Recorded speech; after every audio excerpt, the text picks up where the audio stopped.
Welcome, ladies and gentlemen, to episode 20. We need both our hands all the way up, 8 o'clock. Oh, shit. Yep, there you I'm go. throwing up episode these, bro. 20. Jeez. You're good. Episode 20, back with MMA on the island. Joe alongside Aiden, back talking fights, doing what we love. And we have a lot to talk about. It was a tremendously busy last couple weeks in the mixed martial arts world. So much to discuss. Happy to be back. But one thing, the elephant in the room we have to address, our man right here. Bob decided to go into early retirement, and what I mean by that is he was sold without me knowing. I think my stepdad sold him to a friend, and he didn't inform me about the situation. So now he's in a better place. He's just not in my place. Yes, and it's hopefully he's being treated well. So many great memories that we shared together, the three of us. But now it's a two-man show. We're gonna have to pick up the slack now that Bob is no longer with us to carry.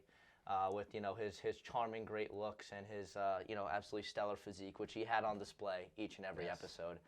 But Bob aside, Bob, we miss you. We love you if you're watching this. We hope you are doing your absolute best, sir, and that they're treating you well. And if not, I will find you, and I will bring you back home. But without further ado, let's start talking fights. And the last time we spoke was a few weeks ago now. So just want to quickly address some of the fight nights we may have missed and then get into 298 and then this past weekend, which delivered in Mexico City. Get rid of the Apex, but that's besides the point, because those fight nights, when they're on location, it's unreal atmosphere. It's completely different environment. So let's start Hermansson, Joe Pyfer. This is a fight Hermansson was coming in as the underdog. Joe Pyfer, Big underdog. all of the hype about him being this, as much punching power as Francis Ngannou and whatnot. Yep. And he came in and kind of, he looked pedestrian. I feel like that's He the did best look way pedestrian. I Well, that first, honestly, I'm going to be honest with you guys. I watched from the second round to the end of the fight. So that first round, apparently going into the second round, he was a minus 800 favorite. So, based off of that, he must have dominated that first round. But from what I saw in the second, I think Joe did enough in the first half of that round for him to be accredited with that round. But towards the second half of the second round, man, it just started to go downhill. He looked depleted. He looked lethargic. He just was not as active as he normally was, man. In his last few fights, I forgot the guy's name, but the guy from some country, this is going to sound ignorant, I'm sorry, but some country in Africa, the guy he fought, I don't know his name. And then I think a fight before that, Pyfer was applying the pressure, and I think he was successful with his takedowns. And in this fight, it was the complete opposite. He was the one getting taken down, and I'm pretty sure he got taken down a couple times. Yes. And, his takedown shots were just like half-assed, for lack of a better word. Like he couldn't do anything, and against a motivated Hermansson. A lot of people have written him off.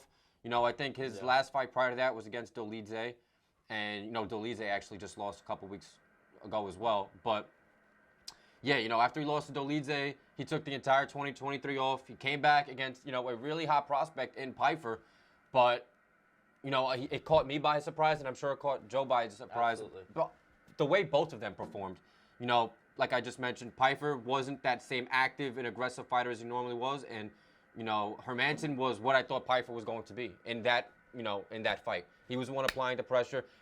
Pyfer's face was completely, it was pretty busted up. Hermansson had a minor scratch on his face. It looked like he might have just, hit his head on the wall or something. Like, he looked like he could have fought again next week. So, shout out to Hermansson. I'm sure Pyfer will be back, and I'm sure he'll revert to his old self in his next couple of fights. But, I think that was a wake-up call for him, and maybe a step in that top 11. I think Hermansson was 11, so the top 11, top 10. It might have been a little too premature for him, but Pyfer's still super young. He's 26, 27 years old. He has a lot of fight left in this game, but he has some work to do, and he has to go back to the drawing board, and I'm sure he'll be back. Absolutely, and I give a lot of credit to Jack Hermansson in this fight. Coming in, there was all this hype on Joe Pyfer, and he was really getting overlooked by, by Vegas, by the UFC, and by fans. I feel like this was his fight to lose. It was Joe Pyfer's moment. It was Joe Pyfer's main event spotlight. Was how it was being marketed. It was how it was being pushed. And Hermansson came in and stole the show, and I really respect it. Honestly, when I think of Jack Hermansson, I think of his grappling ability, and he really put on a clinic striking, and he outstruck the striker.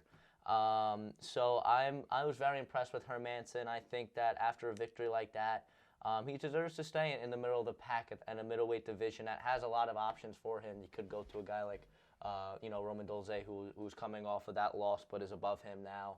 Nasruddin Imavov, who's strung together a couple of wins now, is somebody that they could look at as well. I'm sorry, I didn't mean to cut you off. Abdul Razak Al Hassan. That was Piper's last fight. Yes. I know his name. I saw that and I was like, yeah, Aiden, there was no way you were. Remember that? No, yes. me, you, anybody. But I just need to clarify that. But continue, Joe. Yes, no, but that's really all. And then for Joe Pyfer, I think another step down in competition for him. 3 rounds instead of the 5. The 5 obviously warned him because he got worse as the fight went on. It was very clear, from the opening bell and how he looked so good in round 1 all the way to the end. It was, it was kind of slow. You could tell that he wasn't acclimated to that 5-round, atmosphere and environment just yet, and he survived it, and he survived the onslaught of Hermanson. But I think that a step down, 3-round fight against somebody who's maybe not as experienced as like a veteran like Hermanson with over 30 fights under his belt, I think would do right for Pyfer because it would allow him to push the pace throughout the 15 minutes instead of having, like you said, to kind of back off. And I think that's really what it came down to, is he kind of lost his steam as the fight went on, was fighting to make it through 25 minutes instead of going on, get pedal to the metal, fighting the full 15 strong, like as we've seen in the past, and chasing finishes, which is where he's great at. He has that knockout power still, whether it's, as advertised with all of the, punching power that we've seen, that we've, heard about in the media, who knows. But obviously if he finds a chin, someone's going to sleep. So I think that if he can get back to the way he fought in the past, that he'll be just fine. But learning experience for Joe Pyfer and a big step up for Jack Hermanson. Right. Did you say you like the matchup with the lead? Imavov. I don't know if I got his name. Is that the one you said? Or? I said either. I mean, I think that Hermanson's at the point where he shouldn't really be fighting down. You know what I mean? Because, I mean, he fought. I think Dolidze makes more sense. Significant down. Yeah, Dolidze makes more sense, I think, because I think Imavov, they like him, so they might have him fight. He's ranked 8. Maybe him and Costa would make sense because Costa needs a win, man. That could. I mean, he just lost. Because he's been win-loss, and he obviously, Costa just had that long hiatus, and he had a good fight with Whitaker. A lot of respect to him there. But the 6 versus 8 guys. So we'll see. Let's go right there. Let's go 298, and we'll go from the bottom down. Quickly on Hernandez and Kopylov. Anthony Hernandez is exactly who we thought he was, and I think it's time we put a little bit more respect on his name. Absolutely. For his, just it was just dominant pressure in terms of the shots. He wasn't efficient whatsoever. I believe he had 11. It was takedown attempted. Okay, or just don't agree with me. But let's say he had 11 takedowns attempted. Am I on the money there? 14, and he only landed 3 of them. And it was Kopylov? Against Kopylov. Hernandez only landed 3 out of 14? Yeah, he only landed 3 out of 14. Hey man, it's persistence. Exactly, and that's really what he's shown. And he's an exciting guy to look out for at the 15 spot at middleweight. He only landed 3, but he only needed that 1 in the second round to get the submission finish, that choke. He locked it in quick. It was tight. It was nasty. So shout out Anthony Hernandez. But let's go to, honestly, I don't think there's a fighter, Aiden, and you feel free to disagree, that has built himself more of a brand, has gotten more stock in the last 6 months. Yeah, I was about to say. Even 2, honestly, than Merab. Merab Dvalishvili, I mean, I still don't know how to say his name, but we don't need to because he's Merab and he's the machine. He is the machine. Let's take a couple minutes to talk about Merab. Let's take a whole hour to talk about Merab. I love Merab. No, Merab's a stud, man. He's a character. Merab, a lot of people thought Merab was just kind of like Aljamain's shadow. Merab did under Aljamain's shadow. He didn't really have, like Joe just mentioned, he didn't really have a big name. I mean, Merab was sitting at the number 2 spot under Aljo before Aljo lost his belt for a while. After that win against Aldo, Merab kind of got a lot of backlash. Oh, he went for 36,000 takedowns, but Aldo didn't get accredited points because he stuffed his takedowns. So Merab was kind of looked in a negative way at that point. But then he put on that clinic against Peter Yan last February. And, there was that time where people thought maybe Merab was going to get a title shot. But Merab, of course, he didn't want to fight Aljamain. So you do have to kind of blame Merab there. I know that's his boy. I know that's his brother. But, this is advancing your career, man. You're 32 years old. But take that away. He had this fight against Henry Cejudo, and let me tell you something. When Aljamain fought Henry Cejudo last year, some people thought Henry Cejudo won. It was a split decision at the end of the day. Yeah. But after that first round with Merab and Henry, I was like, crap. And I didn't even think Henry was that dumb. I mean, Henry had a powerful shot that wobbled Merab. I really do believe, like, in that fight, if we're going to break down that fight now, like, that first round, that one shot, that was really the entire round for Cejudo. Like, outside of that one moment, this was Merab's 14 minutes and 55 seconds. Right. He won the rest I of the agree. fight. And in that second and third round, man, Merab basically did whatever he wanted to Henry. Obviously, I'm sure you guys have seen that notorious picture of Henry's legs in the air. Nobody's ever done that to Henry Cejudo, man. Oh, yeah. And, Olympic gold medalist. Olympic gold medalist, dude. And I'm telling you, and then, Sean O'Malley, because Sean, I could talk about this literally until I could pass out, about how these fighters, they don't even defend the belt yet, and they want to contend for double champ status. Don't you wait. We're gonna get into that. Don't you? I could literally punch my TV. I get so amped up talking about it. And no, it's ridiculous, dude. It's ridiculous. But like Islam was getting real quick. He was, there was speculation that he was offered to fight Edwards at 300. On paper, phenomenal main event. I definitely would have bought it because, I'm a piece of shit. I would have purchased it. But Islam has not defended his belt against an active 55er. He's defended his belt twice against a man who's no longer the featherweight champion. I know, Volkanovski, he had a phenomenal tenure. He's beaten legends from Max to Jose to the Korean Zombie to, even though this was the worst interim champion of all time, Yair Rodriguez. He's beaten these guys, but he's no longer the champion. Islam beat a featherweight twice, and now he's number 1 pound. Whatever. This was supposed to be about Merab, and then I went on this whole tangent. We'll talk about double champ status later. Clip it. But, going back to Merab, there is no denying this man title shot next. I don't care what O'Malley says, after I take care of Cheeto. And, listen, I really think Joe and I will talk about this more as we get closer to the card, maybe next week or whatever the case may be. Yeah. But I know he says he's not overlooking Cheeto, but, Cheeto, people want to talk about having the best chins. Cheeto's never been knocked down.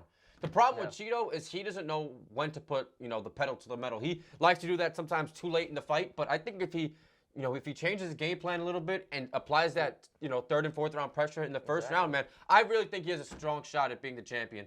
O'Malley talking about fighting Ilya next and all that, like, dude, you got to worry about your guy you're fighting in 14 days or whatever it is. Like, relax. But, after that fight, man, regardless of if Cheeto wins, regardless if O'Malley retains, there's no denying Merab. I don't care if they think he's an ugly rat. Whatever nice name they have to say for him, dude. Merab's already beaten 3 champions, and he's not even a champion yet. Mm-hmm. I mean, like, who does that? Nobody's done that. People want to talk about. I'm sorry, real quick. People want to talk about. I always find a way to mention him, and it's not intentional, I promise. But people want to talk about. Bilal is undisputed. I know. I knew it was coming. I knew it was coming. But and this isn't shit talking Bilal right now. This is probably the few moments I won't. But how Bilal, there's no denying that he deserves a title shot. He has 10 wins he's like on a 10-fight unbeaten streak. Merab's on a 10-fight win streak, and I know he only has 1 finish, and that I think that was against Morales. Marlon Moraes. Mm-hmm. But in his decisions, man, he's looked dominant, and like I said, Bilal hasn't beaten any champion in that streak.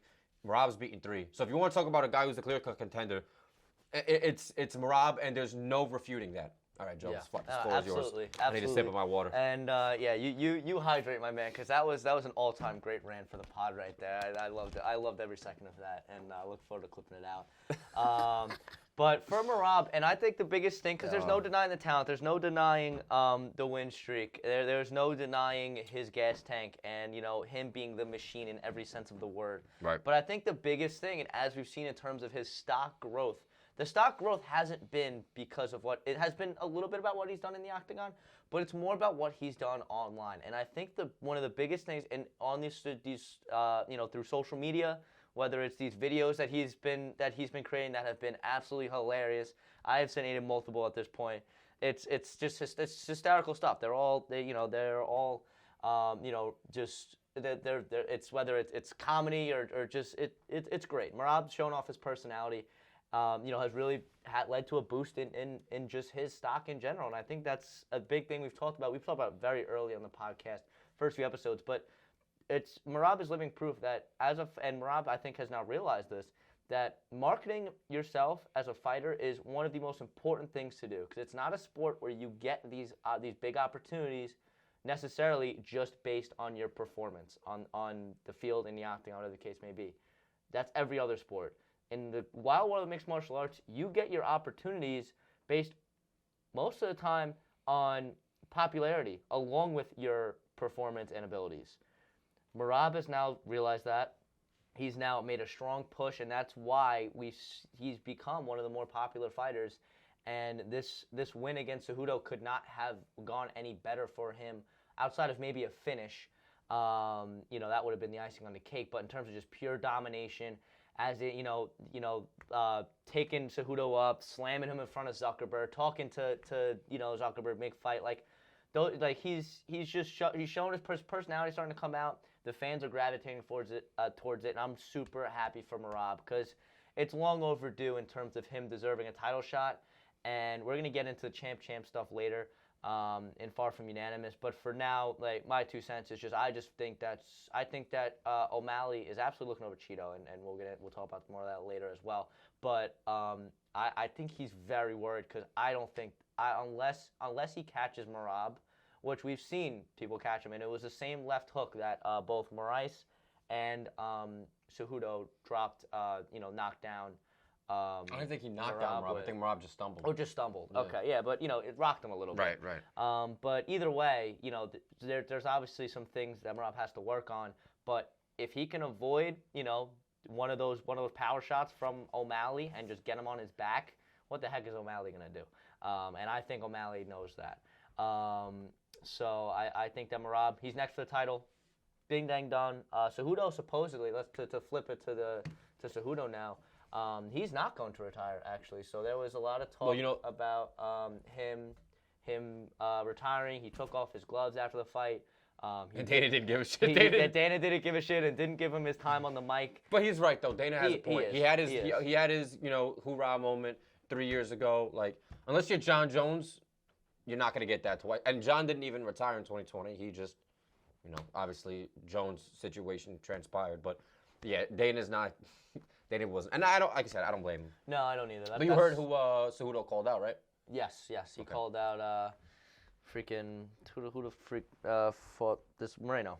Yeah. I was like, brain short-circuited for a second. But, I like that though. I like that too. I think it's also. Oh, crap. There you go. You go. I think it's also not to say Cejudo's desperate for a win, but he kind of is. I mean, he just had this whole. He said it on his podcast. He said it on multiple interviews. At least he's not taking an easy. Moreno's no easy fight. You know what I mean? Moreno's not an easy fight, but Henry. Listen, even though Henry is up to my waist and I'm only 5'8", no, I'm just busting chops. But Henry's obviously not a tall guy. But I think it's a little ironic that he's calling out. I get it, Mexico versus Mexico, yes, but I think it's ironic that he's calling out a flyweight. It's just my opinion. Henry is a flyweight, but Henry's jacked for a 35 man. I mean, I don't know how easy it would be for him to make that cut. But him at 35, man, he looks big already. But I don't know. I mean, who would he fight at 35? People are saying Umar and Omega. I was just, I was looking up the card this weekend, guys, and I was looking, I'm like, crap, this main event's really crap. It's really bad. But maybe there's a couple other fights in that card that will motivate me to watch the card. Because you know what, as a UFC fan, I don't want to be casual and just watch when there's a big name. But when you have Shamil Gaziev and Jairzinho Rozenstruik as the main event, it's kind of unappealing. No. Just my opinion. Yeah, I don't think that's far from unanimous. No. But what do I know? All right, as I go further into the card, Tyson Pedro, Muhammad Makayev. Okay, cool. Eric Anders, Jamie Pickett, But then look who's fighting under that. Umar Nurmagomedov. Okay, yes, you know what? I think he's top 10, 11. All right, who's the top 15 opponent? Begsat Almakhan. Can anybody tell? When you look at it, there's not even a picture for this guy. I know you can't see this, but that was kind of counterintuitive. But you can't even see the guy's face. He's never fought at the UFC. They are feeding Umar Nurmagomedov trash cans. I'm not okay. The guy's 17-1, so I can't say. But he could be fighting guys who work for the Turkish UPS. I don't know, right? I don't know who these guys are that he's fighting. But the top of the competition is in the UFC. Everybody knows that. This guy hasn't had a fight in the UFC yet, and he's going. Here he is trying to fight Umar, where people are like, "Oh, Umar's one fight away from the belt." That's your boy.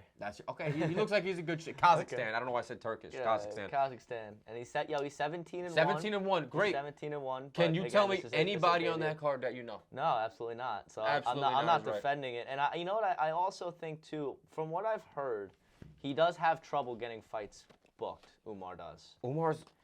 Click on Umar. You know how many fights that he's pulled out? He was supposed to fight Sandhagen, the number 3 ranked guy in Tennessee this past August. Yes. What happened to that fight? Yeah, no. Crapped the bed.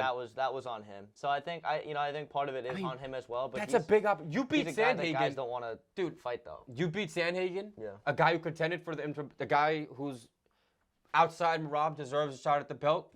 If you beat Sandhagen, you'll fight for the belt. I mean, I think Sandhagen and Merab are your 2 tickets to fighting for the belt. So instead of fighting from the number 3 guy, I think he pulled out because of illness, which I mean, of course you feel sick, but I feel like illness is kind of like the least forgiving excuse. You know what I'm saying? Like, oh, you feel sick the day of the fight? Oh, boo-hoo. I'm not sounding insensitive, but I feel like from fighters, like from fans' perspective, like if you broke a bone or something, that's one thing. But illness, it's like, I don't know. Maybe I sound ignorant. I don't know. But besides Corey Sandhagen, you go from going to fight Corey Sandhagen to Begsat or whatever. You know, so. That's crazy though. I didn't even know. I'm not gonna lie. Sometimes I don't know how I end up on these tangents. We were just praising one guy and I end up on Umar. But no, it's great. Because we were going to I don't know, Henry and Yeah, I think Moreno would be a good fight. I mean, Moreno needs a get back win because, a lot of people thought he should have beat Royval in that fight. Well, sorry, Joe. We'll talk about that later. See, I get so amped up. Right, but that fight does make sense logically.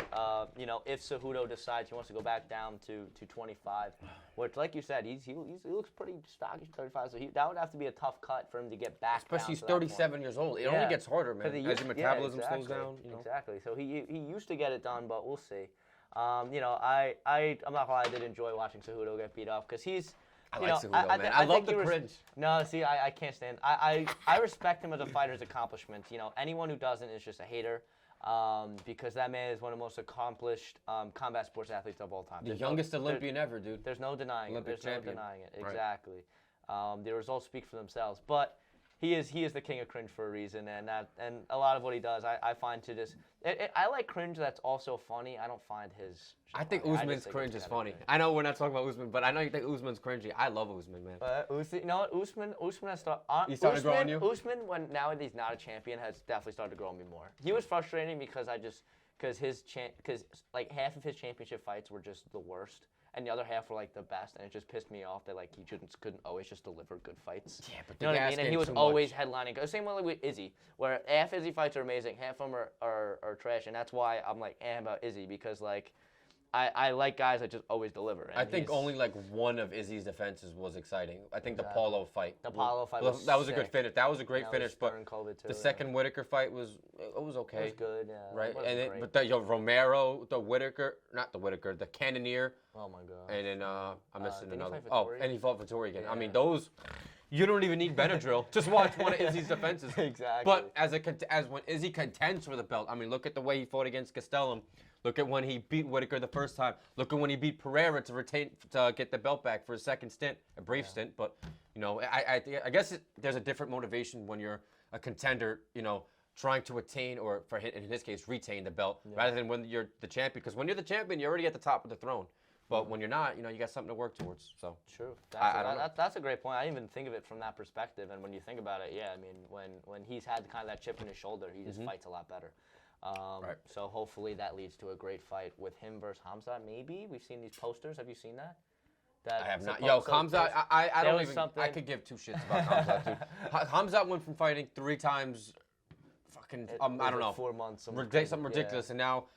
He might fight in the Saudi Arabia card in the summer because apparently he's not allowed in the U.S. and I don't know, 90% of the UFC cards take place in the U.S. So how is this guy going to remain active? And how are you going to have, like, from a business standpoint, right? Yeah, Khamzat's a big name, but how could you have this guy? Let's just say he gets a title shot and he wins.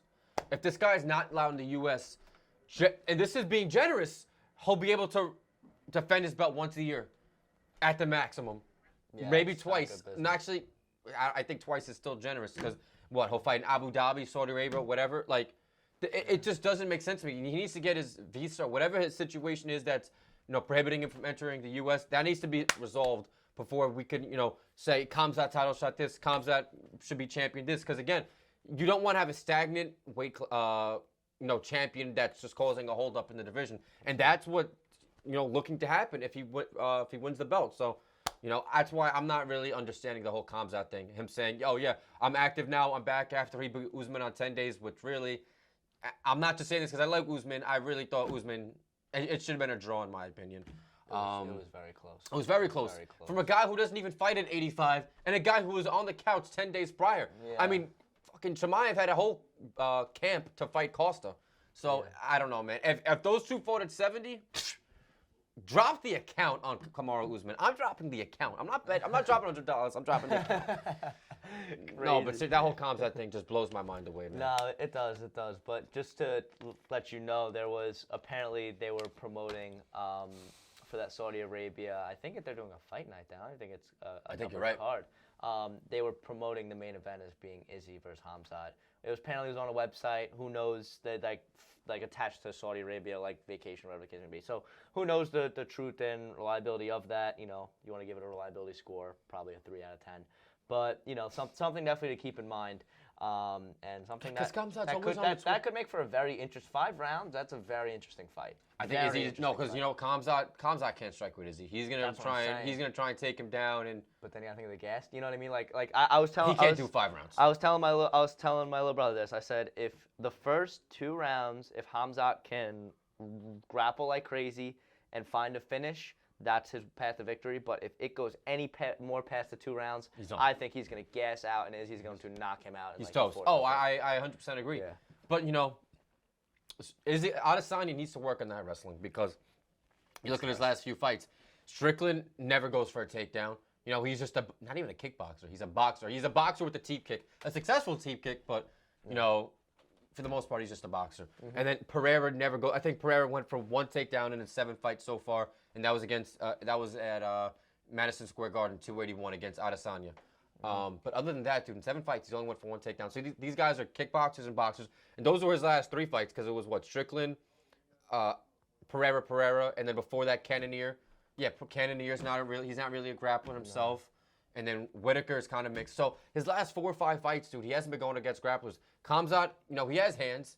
He has decent hands, but he's primarily a grappler, a wrestler. I mean, these are the athletes that are bred in those, Middle Eastern, Dagestani countries. So I think he has to acclimate or get in some way get used to that style, train with wrestlers in the camp, and we're talking about an anticipated fight, not even a fight that's scheduled to happen. Because again, like Joe said, these sources are more inaccurate than God knows what. So. Yeah. I mean, it's 2024. I mean, there's can't trust anything. There's not even a single fight booked for that Saudi Arabia card. I don't even know if they have a set date yet. Actually, I think they actually just moved it back a little bit, probably for June to have that. I think they was it originally June or did they move it to June? I think it got moved to June. Okay, yeah, that's what I thought as well. So probably to make that timeline easier for the 2 of them, hopefully, because I think it makes for a compelling fight because, like I said, there's. It feels like there's 2 ways to go, but every time I feel like I have a read on how a fight's gonna go, it completely surprises me. But that's the beauty of mixed martial arts. Real quick, about Adesanya because this isn't Adesanya. He's kind of just been remaining under the radar until I just heard this today. Apparently he was offered to headline 300 with Duplessis, and allegedly Duplessis' side turned down the fight. You can't really blame the guy. I mean, he just fought at the end of January, and his face was complete. I don't want to say completely battered, but his one eye, it was drooping. It was very compromised. Very close to being completely battered. Right. So you're going 10 weeks. It's kind of hard to jump from that 10 weeks later into a fight against Adesanya, one of the greatest middleweights of all time. That wouldn't be fair. And I don't think anyone in the large MMA community is giving really DDP any slack for it. No. Because, you just got the belt, and now you're going to retain. You want to have your first defense on short notice after going 5 rounds of war and getting, beat up, eyes swollen shut, and then make first defense against a long reigning standing champion who is one of the best kickboxers in the history of the sport. That's just not a recipe for DDP to have success. So, I respect the decision by DDP to bail out in. I'm rooting for DDP. I don't want him to lose the belt. I'm sure you've seen this. The this graphic of the last 4 middleweight champions, or like 3 or 4 of them, they haven't even defended. Obviously, Adesanya, his first tenure, he defended the belt 5 times. Yeah. But Pereira didn't defend it because he lost to Adesanya. Adesanya didn't defend it because he lost to Strickland. Strickland didn't defend it because he lost to Duplessis. So I don't want Duplessis to be the 4th champion consecutively to not have defended the belt, because that belt is just getting tossed around like a, I don't know, sack of potatoes. Yeah. Like a cheap whore, is that what you said? Yeah. I know. I don't know. I thought of something food related. I mean, sack of potatoes. I mean, that works too, but no, cheap whore is a lot better. That's the PG version. Yes, we got to keep it PG for the kids. No, I'm kidding. But seriously though, could you imagine a little kid watching us talk about this? They would have no idea what's going on. Hey, Mom, look what I heard Joe say. Yeah. A cheap No, but yes, like I like Duplessis too, man. He's one of my favorite fighters in that division. Honestly, I think him and I like Cannonier, man, because Cannonier's pushing 40 and he's still the top of the division. And Cannonier, he put on a clinic against Vettori. I'm rooting for Jared. I like Strickland too, but probably Duplessis would be my number 1. But this isn't to talk about my favorite fighters, guys. Yeah, man. So I'm really hoping that Duplessis could, whoever he defends the belt against, hopefully it's not Khamzat. If it's against Khamzat, man, out of just pure spite, I'm betting the house on Duplessis.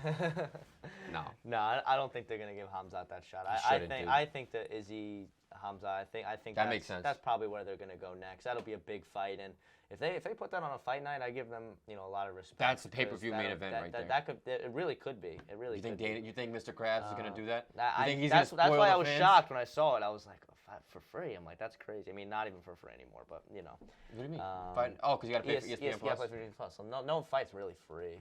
That's true, but I'll pay the fucking $10 a month. Exactly. But let's keep going to UFC 298. We're still on 298. Oh, we're still on 298. I was just about to say, Aiden, ready for this? 298. Ian Machado Ferry versus Geoff Neal. This fight was, I'm not gonna lie, it was hard to watch. It was so hard to watch because if you didn't watch that fight, let me describe it to you in a few simple sentences. Geoff Neal would throw a flurry once every 3 minutes, and it would be pure boxing, pure hands. Ian Machado Ferry would just run around the octagon in a circle for 15 minutes, throwing shots at range, never putting himself in any sort of danger, and not really applying any pressure look for a finish. That was the fight, and it happened for 15 straight minutes. And it was so frustrating because Geoff Neal connected on some of those flurries, and like he was hitting them. So I'm like, just do it more.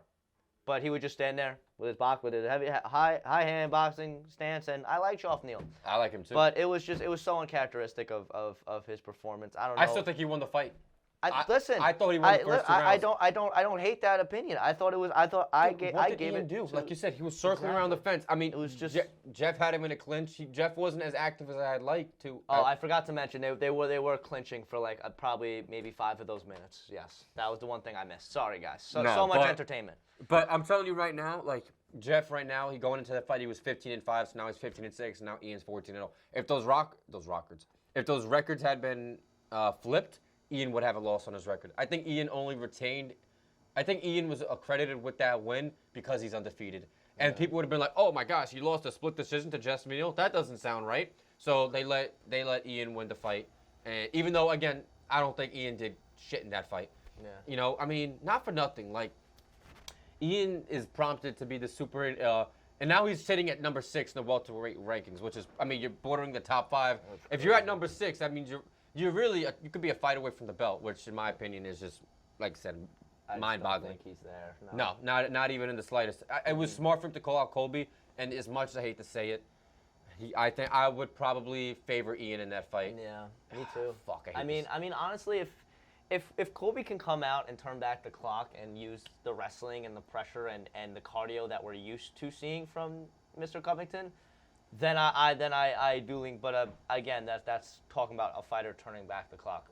How often do you see that? Yeah, but Ian's kickboxing is not even as close as crisp as Leon Edwards do. Exactly. So I mean, I really think Covington would have a shot in that fight. I think that's a great. I love that. That's a great way for Colby that's a great. That's what I'm saying. It's a great next step for both guys. And when he cuts at that call out, and I can't stand the dude. Like Colby or Ian. No, Ian. No, Colby. I respect Colby because a lot of what he does is just he plays a character and it pisses people off. We talked about this. He took it too far last time around. He did. But he plays a character, And that's the reason why was still in the UFC. And when you look back at his story and his trajectory, I think anyone who's actually more informed on who Colby has a bit more respect for him, whether you believe what he says or completely against it. But again, he does a character, and it's very similar to something you see in the WWE and stuff like that. He takes a page out of that playbook. But back to Ian Gary. Right. I just can't stand homie. You know, he talks like he's this amazing fighter, and we've seen all of the stuff that has come out about him. And I don't even want to mention his girl. Let's talk about him and his gyms as well. Like, he has been thrown out of multiple gyms now for numerous reasons, just not picking up his slack. He used to train with Leon Edwards, doesn't do that anymore. Went to a different camp, different gym now for this last fight, and he looked pedestrian. Someone like Geoff Neal, if you were really a true top talent, and especially with the way that Geoff Neal fought that fight, where he fought very conservatively compared to how he usually fights, that should have been a Ian Gary masterclass. It was not by any means. He barely X'd out that decision. I'd say he definitely won round 3. Rounds 1 and 2 were were just such flip-flops. I think I had it. I think when I scored it, I gave 1 to Neal, and then I think I gave 2, 3 to Ian. But it was something where it was just like it was such a whack fight. Both guys lost type of fight. Right. But yeah, I really do like that next fight with Covington. I think that both guys at this point in their career, it's a perfect fight. Covington, at this point, he wants to stay in that picture. Will he be given another shot? I doubt it. He'll have to win like 5 fights exactly, and I don't think he has that much left in the tank. No. But unless he cuts to 55. But I think that's a big fight. Both guys, big personalities. What I said, and I did a write up about like matchups to make after this card, and I said this matchup, and one thing I said is I cannot wait for that press conference. If that fight happens, imagine a press conference of Colby and Ian. Colby is going to rip Ian a new one. He is, and I'm gonna love it. Because you know Colby comes right with his research. Again, it's all part of the gig. But he's prepared. Yo, he is going to have stuff that he's going to reveal stuff that we didn't even know about. It's going to be freaking awesome. Because I know that boy Ian got more skeletons in his closet. And I love Colby's ability to just pull them all out. I do. So that'll be a great fight next. And then for Geoff Neal, I think I had him with the loser of Burns JDM, which is coming up soon. I think maybe that would be a little bit generous of him. I think that is generous. But I was thinking more. I just think Gilbert Burns is going to win that fight personally. So I think JDM would be a logical next opponent because JDM is at 11 right now, so he's already under Neal. So that's the stipulation. Because if Burns loses, I just can't see Burns losing to JDM. I don't know, man. JDM is Burns is 37 years old, dude. Yeah, but it's hard, and I love might be biased. I love Gilbert. I love Gilbert's like top 5 for me. I think I'm probably gonna bet JDM in that fight. And I think, listen, man, if Jack, I know that fight against, on the Mexican Independence Day fight when he fought, what's his face, Kevin Holland, that was kind of a lackluster. It was kind of a boring fight. Not to say that was both losers fight, because that's not true. Because JDM was applying pressure, but it was just a boring fight. And I mean, neither guy really landed any significant damage. But if that's how JDM performs, then I don't know if I'll beat Gilbert. But yeah, if JDM beats Gilbert, JDM will probably JDM will probably jump into the top 5. They'll probably drop Colby to 6, Gilbert to 5. So what, you think Jeff should fight up again? Like, I'm not bashing you. That makes sense. Honestly, like I said, my rationale was I really do believe that Gilbert wins that fight. Pretty wholeheartedly, to be honest. I'm very confident in it. But Jeff's 9 now. He's at number 9. Yeah, but maybe him and Stephen Thompson. Well, Stephen's not gonna want to fight another boxer. Yeah, I think they might have fought. No. He fought Woodley twice. He fought Woodley twice, but no, I guess maybe he didn't fight. No, Neal fought Magny. He's fought Luque. He's fought. Who else in that? And Bilal. He actually beat Bilal. Good. No, he actually fucked him up pretty bad. It was actually awesome. Oh, no, yeah, they did. They fought in 2020. Oh, shit. It was a decision win. Oh, crap. Yeah, for Wonder Boy. Yeah, I think it was just a fight night. It was one of those, like, throwaway fight nights. But, yeah, so I was like, I remember this fight for some reason. But, yeah, it was... Who does Jeff even fight, bro? Because I feel like That's what I'm saying. I think Colby would make sense, too. Because Colby needs to fight somebody, dude. Down. Dude, he needs to fight very down. I just think Ian just works out so perfectly for him just because I think Ian he's is a perfect opportunity. He's undefeated. It boosts his stock better than winning against Josh. I'm telling you, I think Colby, again, don't be surprised if you hear something coming up, no, not to say soon, but the next time we hear Colby talk about him fighting, don't be surprised if he decides to drop down to 55. That's all I'm saying. Because I think Drop down, wow. I think his aspirations of fighting for the 70 belt are long gone. There's so many guys, man. Like Gilbert's only had one shot, but I think he's, he lost that fight against Bilal last May, but I think he tore his rotator cuff or something that compromised him from. And he also, I mean, another thing Bilal that didn't people finish forget him. about. Shocker. Yeah, and another thing that people forget about with that fight was he took that fight like it wasn't like something super short notice. Like no, I'm bugging. It was a month. No, It was a month because he fought Jorge. Yeah. And 287. No, I'm sorry. Which one was? He fought the Miami. Yeah, it was 287, and then 288 was Cejudo and Sterling. Yeah, because that was the main event in Jersey. Yeah. Yeah, he fought both of them. So what he taking on a month notice? Dude, Gilbert, in my opinion, prior to him losing that Bilal fight, in the first 4 months of the year, he was already on pace to being fighter of the year. I mean, the guy had 3 fights in 4 months. Yep. And he submitted Neil Magny, which I know but Neil Magny, after he beat Mike Malott, he's certified himself as the guy like, all right, if you beat me, then you're good enough to enter the top 15, man. Gatekeeper, baby. Nobody deserves the title more than Neil Magny. Yes. Interpret it how you will, man, but I guess you got to give him some credit there. Because, people like Mike Malott looking to be the thing, and look, I mean, Mike Malott was up 2 rounds, and he ended up just getting submitted TKO. That was such a crazy. That was a really crazy way. Of and I like though, because like watching that fight, like you're just like you watch first 2 rounds, like all right, Mike got this, and then the 3rd round comes, and he just he had to have had like an adrenaline dump, Malott, because he just looked done, like he just looked completely drained, like he was fighting for his life. It looked like out there, like just. Yeah. Couldn't hold on for 5 minutes, and that's really all he needed was to just hold on. Yeah, that's really. I think one of the judges even gave it 10-8 to Malott for one of the rounds. So even if you lose that round 10-8, you're still in the fight. But yeah, back to Colby, man. I mean, like there's so many guys. Shavkat, Bilal, Gilbert could fight again for the belt. Brady, I know Brady just pulled out of his fight with Luque, but Gary, there's so many guys that will fight for the belt before Colby does. So I think unless he wants to do like a kind of like a legacy fight. I know we called out Thompson, which of course call out the 41-year-old man. Kickboxer. Right. But other than that, dude, I think if he beats a guy in Gary and then he decides to drop into the if he beats Gary, that'll give him some, I guess, momentum again. Yeah. And then if he beats a top 5-6 lightweight in a Michael Chandler or somebody like that, can he even get down? Because he's not like somebody who has that much muscle mass. So no, he's not a big 50. He's not a big 70 pounder. Yeah, but I mean, they got 15 more pounds. That's a lot. He always weighs in at his fights at like 69. I mean, not to say, so it's 1 pound, but I don't think he never looks like he's struggling. When you ever see the embedded before the pay-per-views, he doesn't have the 27 towels around him. No, he's not drenched in the sauna. But at this age, as you mentioned with Cejudo, it's like that's a difficult thing. I mean, I would love to see him at 55. I mean, this is just There's if he so many wants fights to make. There's a lot of. This is if he cares. Like if he doesn't have to fight again. I mean, he has his little Happy Dad sponsorships. Although you ever see his mybookie.ag vids? Where are the girls? They're gone.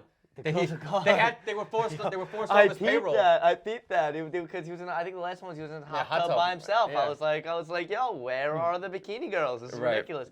But yeah, maybe he's a change man. You found Christ. Yeah, I don't think Colby did. No, absolutely not. But let's move up a little bit. How are we still on 298? We're still on 298, but we're having a good time. No, I'm loving it. Robert Whittaker, Paulo Costa. This fight, man, it was honestly like it was everything you could have wanted it to be. I mean, like you had the big moments. That spinning, that heel kick from Costa was absolutely nuts. I jumped out of my seat when it happened. I was like, no way! Like, is he gonna finish him? Because he had Bobby doing do a little cha-cha slide, if you will. Yes. But the same one that DDP exactly. I was like, not again, because I love both guys. So it was I didn't really have a rooting interest in it. In terms of who I was pulling for, but just to see Robert Whittaker stuff, I was like, no, not again, Rob, please. But then he bounced back. Like, he was definitely hurt. 15, 20 more seconds in that round. Paulo probably finishes the fight. But he, has a minute on the stool, comes back, and wins the next 2 rounds. I mean, what can you say about Robert Whittaker? Well, one judge, I think it was D'Amato or Bell, one of those two, they gave Whittaker, it was 29-28. ×2 and then 30-27 once. So yeah, some, but so, like because again, outside, I think Costa, in my opinion, my scorecard, I think he stole that round just off that shot alone. look at the damage. Costa didn't really have much damage done to him at the end of the fight. Whitaker's No, face was completely he did busted not. up. He did but not. I think, and that was something Paulo mentioned. He was like, look at the two of us. and he's right though, man. Like that's Yeah, why I yeah. hate sometimes the criteria. I mean, apparently Paulo's legs were really busted up, but Yes. again, yes. dude, Whitaker looked like he just got fucked up. And like I said, Costa seemed fine. But Yeah, but did you think Costa won the fight then, or? I'm gonna be honest, I was a little inebriated, so I don't really remember much. Okay, that's so fair. That's so fair. But I do remember looking at both of their faces, and I was like, he looks like he beat that guy. No, that's so fair. No, you know how many times I've watched fight cards, and I'm just like, and especially when we were doing, especially over the summer we were doing this, and I was just like, man, I gotta rewatch this whole card because I can't give an accurate depiction on anything that happened. I was just watching like an absolute vegetable and having the time of my life. Oh, man, but days. good times. But I thought Rob Whitaker did enough to win rounds 2 and 3. I thought the volume got it done. Paulo obviously landed the harder shots. He's the bigger power puncher. But I think Whitaker on the judges' scorecard, on the criteria, he was the one dictating the action. And he, outstruck him, outlanded him, and was just putting on more in those last 2 rounds than Costa. But I think it was one of those fights where, the fight before, both guys lost, right? This fight, both guys won. I think Costa had raised his stock significantly as somebody who pulled out of like 5 fights in the last 2 or 3 years. He came out and he looked great. He looked like the guy that we all thought he was and could be. He fought up to his potential, I feel like. And even showed I feel like even more of his skill set. Like I feel like his kicking game was never that prolific in his arsenal, and after watching the fight, I was like, man, his kicks are legit. Even outside of the one, he was constantly throwing up just roundhouses, and that Whitaker had to account for, because if one of those shins land on your temple, you're going to sleep. But I think this fight, both guys really raised their stock. I think Whitaker now is in that conversation of I don't think title shot yet, because it was just 1 win, but he's definitely right there. He's as he's been, it feels like, for the past 5 years now. Yeah, but I'm telling you, man, that losing to Duplessis really set him back. Listen, I would even still argue definitely a fight or 2 away. But I would even argue probably closer to 2 fights away. I don't know if I could say he's the title eliminator unless he beats a guy, Chimaev but Whitaker's already kind of debunked that argument against him fighting Guy Chimaev, because he was like, and it's an accurate, argument. It's valid, where he's like, Chimaev hasn't been any top middleweight, and that, you could say it in whatever different way you like, but it's a fact. But yeah, man, listen, I love Rob. I think he's a phenomenal fighter. He's a good guy, but I don't know, dude. I would rather see. I don't know, man. I think Jared would have more leverage to fight. Even though Whitaker beat Jared in a fight night a couple years ago, I think Cannonier has more leverage because, like I said, he put on that clinic against Vettori, and he did beat the former champion in a. Now that I know that was very, that was an ambiguous fight, but when he fought Strickland in December, some people it was weird. It was 49-46 ×3. So 2 judges thought Jared won 4 rounds, the other one thought Strickland won 4 rounds, which is like, you never see that. It's usually 48-47. I don't know how they thought, the thought process of scoring that. That was one of the weirdest scorecards. But just because he beat the former champion, I think Jared has more leverage. If he could beat a guy, if those 2 were to fight again, I wouldn't be opposed to that. I actually would like that fight. I probably would personally lean Cannonier, but I would lean the opposite personally. Yeah, I know, which is but fair. I feel like even I don't know where Cannonier stands. I mean, Cannonier's probably more deserving to fight Strickland, but I mean, looking at if Cannonier doesn't get a matchup with Strickland again, immediately, and he's kind of shelved. I mean, I feel like Whitaker's next up then to fight Sean. I feel like it's one of the 2, to be honest. Sean, I think just because I think they'll probably book I think the people would rather see him versus Whitaker because it's a fresh fight. Absolutely. But I think because a lot of people, I think that the scorecard of that fight against Cannonier left a lot of unanswered questions. Yeah. I wouldn't be surprised if the UFC runs that back again. Yeah, I but mean, we'll see. I think both guys are deserving. And Jared's like 40 years old. He'll be 40 this year. So Yeah. if he wants to fight for the belt again, man, I mean, he's looking. In his UFC career, he's fought in 3 different weight classes. For those of you who don't know, Yes. 85, 05, and middleweight. And he's looked the best at middleweight, man. So they say age is just a number, but which is bullshit. Obviously your physical abilities start to deteriorate as you get older. But listen, Jared's done a phenomenal job at prolonging that deterioration period. So absolutely. Shout out to him, or delaying rather. Yeah. So I hope Jared can get some fights brewing, because he only fought once last year, and when you're old, man, it's hard to just be fighting once a year. You know what? He'll be 42 if he fights once a year, and he'll have 3 more fights till then. So it's tough, but we'll see what happens. I think Cannonier is he feels like he should only be like a fight away. So I would argue a fight. He's probably more deserving of the Strickland shot, but again, in this wild world of mixed martial arts, the most deserving guys don't always get the shots. No. Hence the UFC 299 main event. But they have the picture of Rob with the belt. That just caught me off guard. Yeah, right. It's weird, and especially it's the old belt too, so it's just all out of whack. But for Costa, I mean, again, like I said, his stock that doesn't bump down by any means. He fought a really hard-fought 3-round war with Robert Whittaker, and on some people's scorecards, he may have won. It wasn't mine, but I totally see an argument for the damage over the volume. But again, that I think goes back to judging, scoring, and criteria. But Costa next. I mean, we mentioned a guy, Imavov, a rising up and comer. He'd be fighting down there, so that's probably a deserving fight. But even if he wants to fight up there, the likes of Brandon Allen could be someone. Alan Vittori, right? They're fighting. Yeah, fighting in April. Yeah. So maybe the loser. That's another. Maybe the loser of that, because I mean the winner of that wouldn't deserve to fight down. So maybe the loser of that, Costa can get next. But here's to hoping that Costa remains active, because let's not go on another 2.5-year hiatus and pull out of 3 different fights. The UFC is a better place. The middleweight division is a better place when Paulo Costa is active. He has a lot of potential to still be a champion, I feel, in that division. That's very, very. I feel like the middleweight division has changed hands a lot because it's kind of really wide open.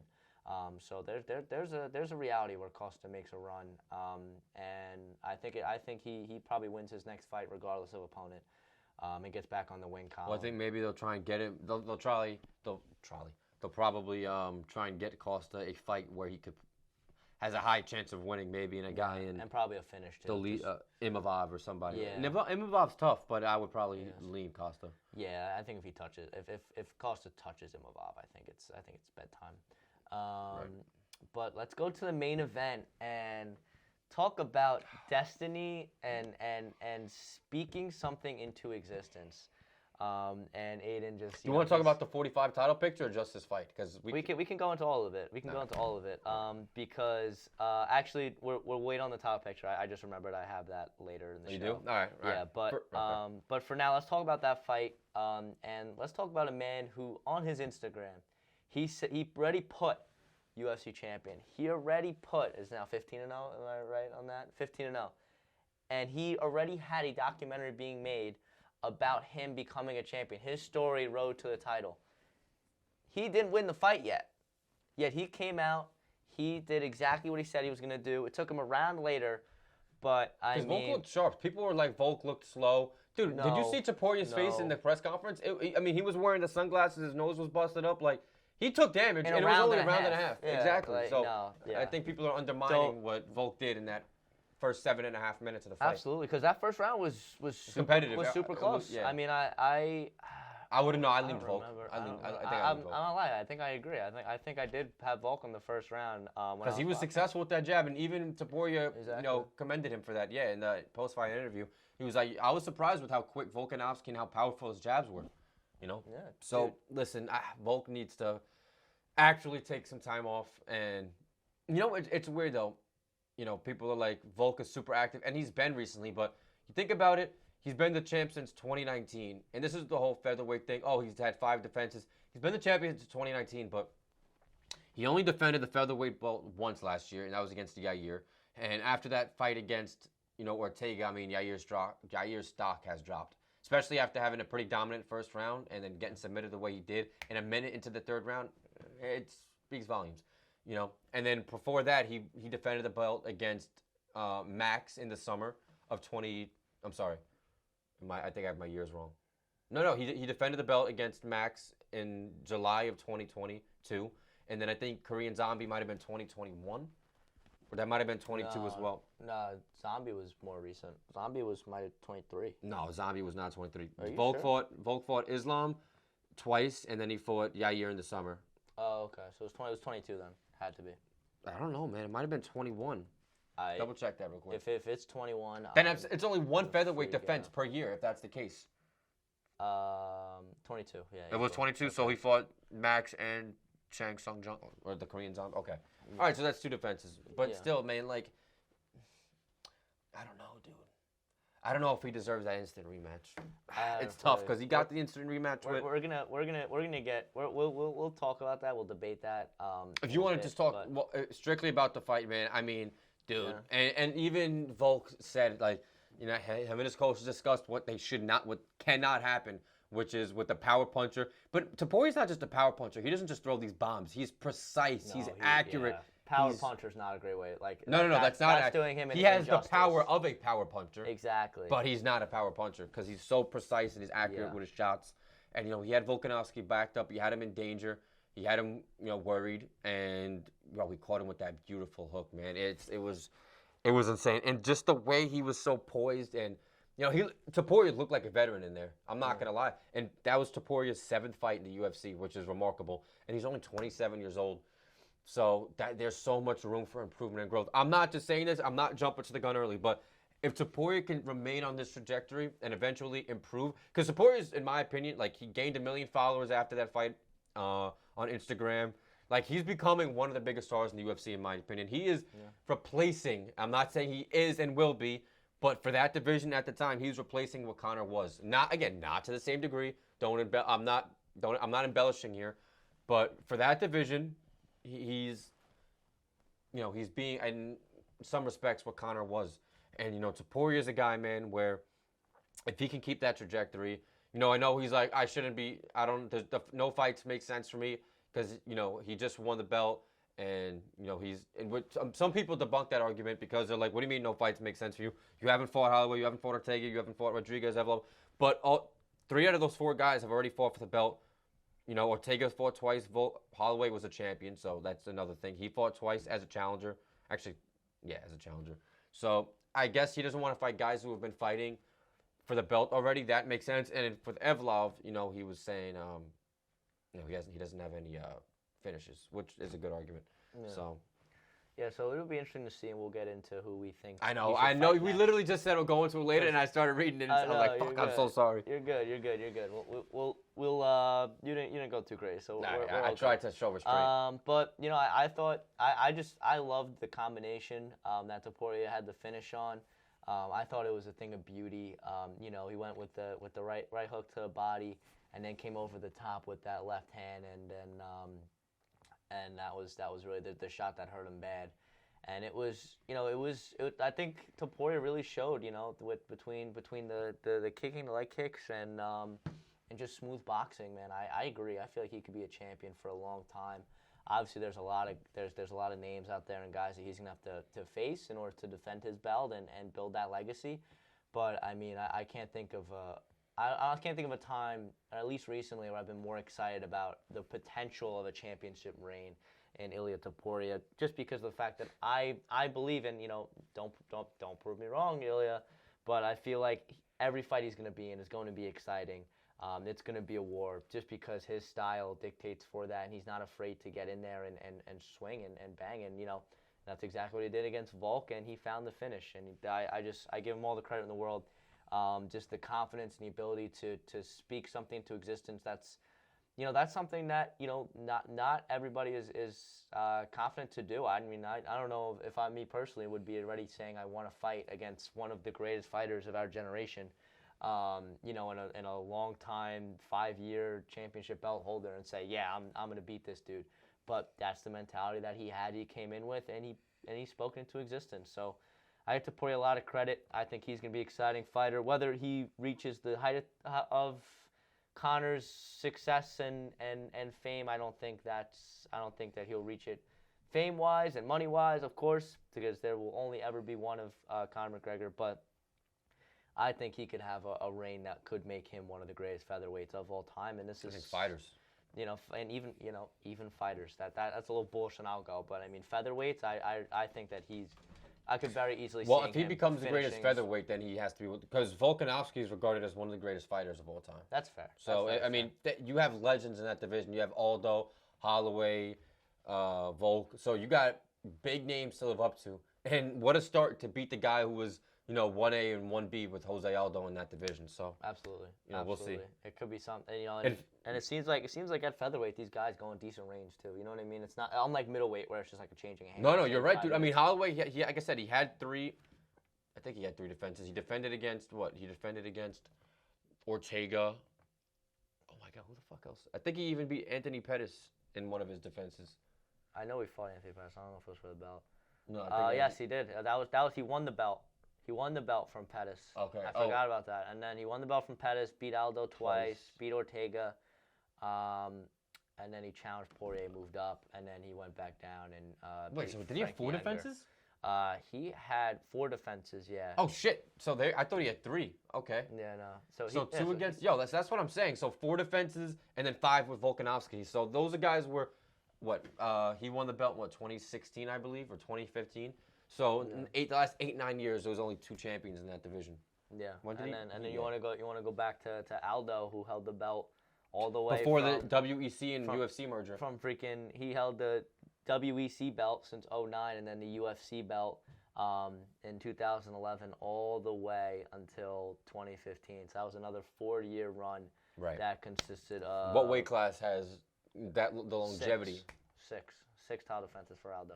So to say 9. Oh, but 6 in the UFC, right? 6 in the UFC, yeah. 6 in the UFC, and 6 in the UFC. Because then he had 3 in the before. I mean, again, he's going against high level competition. Uriah Faber was one of those wins. And guys that ended up getting absorbed into the organization. So featherweights these guys, they outside of obviously the Conor, they defend their belt for a while. So. And I think Ilya can live up to that. Yeah, no, I agree. I think Ilya could be right there in that trajectory, and we'll get into who he's going to fight. Right, absolutely. Very shortly. But let's go into Mexico City this weekend. It was an exciting card. Obviously, they always show out for Mexico City. It was a big moment there as well, outside of just the fighting perspective, in the fact that the UFC opened now their own, I guess, Apex 2.0. The PI. That's how I refer. Yeah, that's a Performance Institute. They're in Mexico City, so they're starting to branch out internationally. Of course, a lot of their fighters are international because it's the best in the world, and the best in the world are not obviously in the United States. Just look at all the champions and see how many of them are U.S. fighters. It's not the majority, but. It just in the larger grand scheme of things, it was a really nice event held. Obviously, all Mexican fighters on the card. Every fight outside of the first fight of the night was featured at least one fighter from at least representing Mexico. Whether they were born and raised, there's a different story. But let's talk about the top 2. But special shout out to the fight of the night in Zell Huber. Zell Huber, that's how I say it. And Prado, 2 young guys, 24 from Zell Huber, young up and coming from Mexico, and 21 for Francisco Prado. And they put on a great fight there at lightweight. And then Raul Rosas Jr. got sick and pulled out.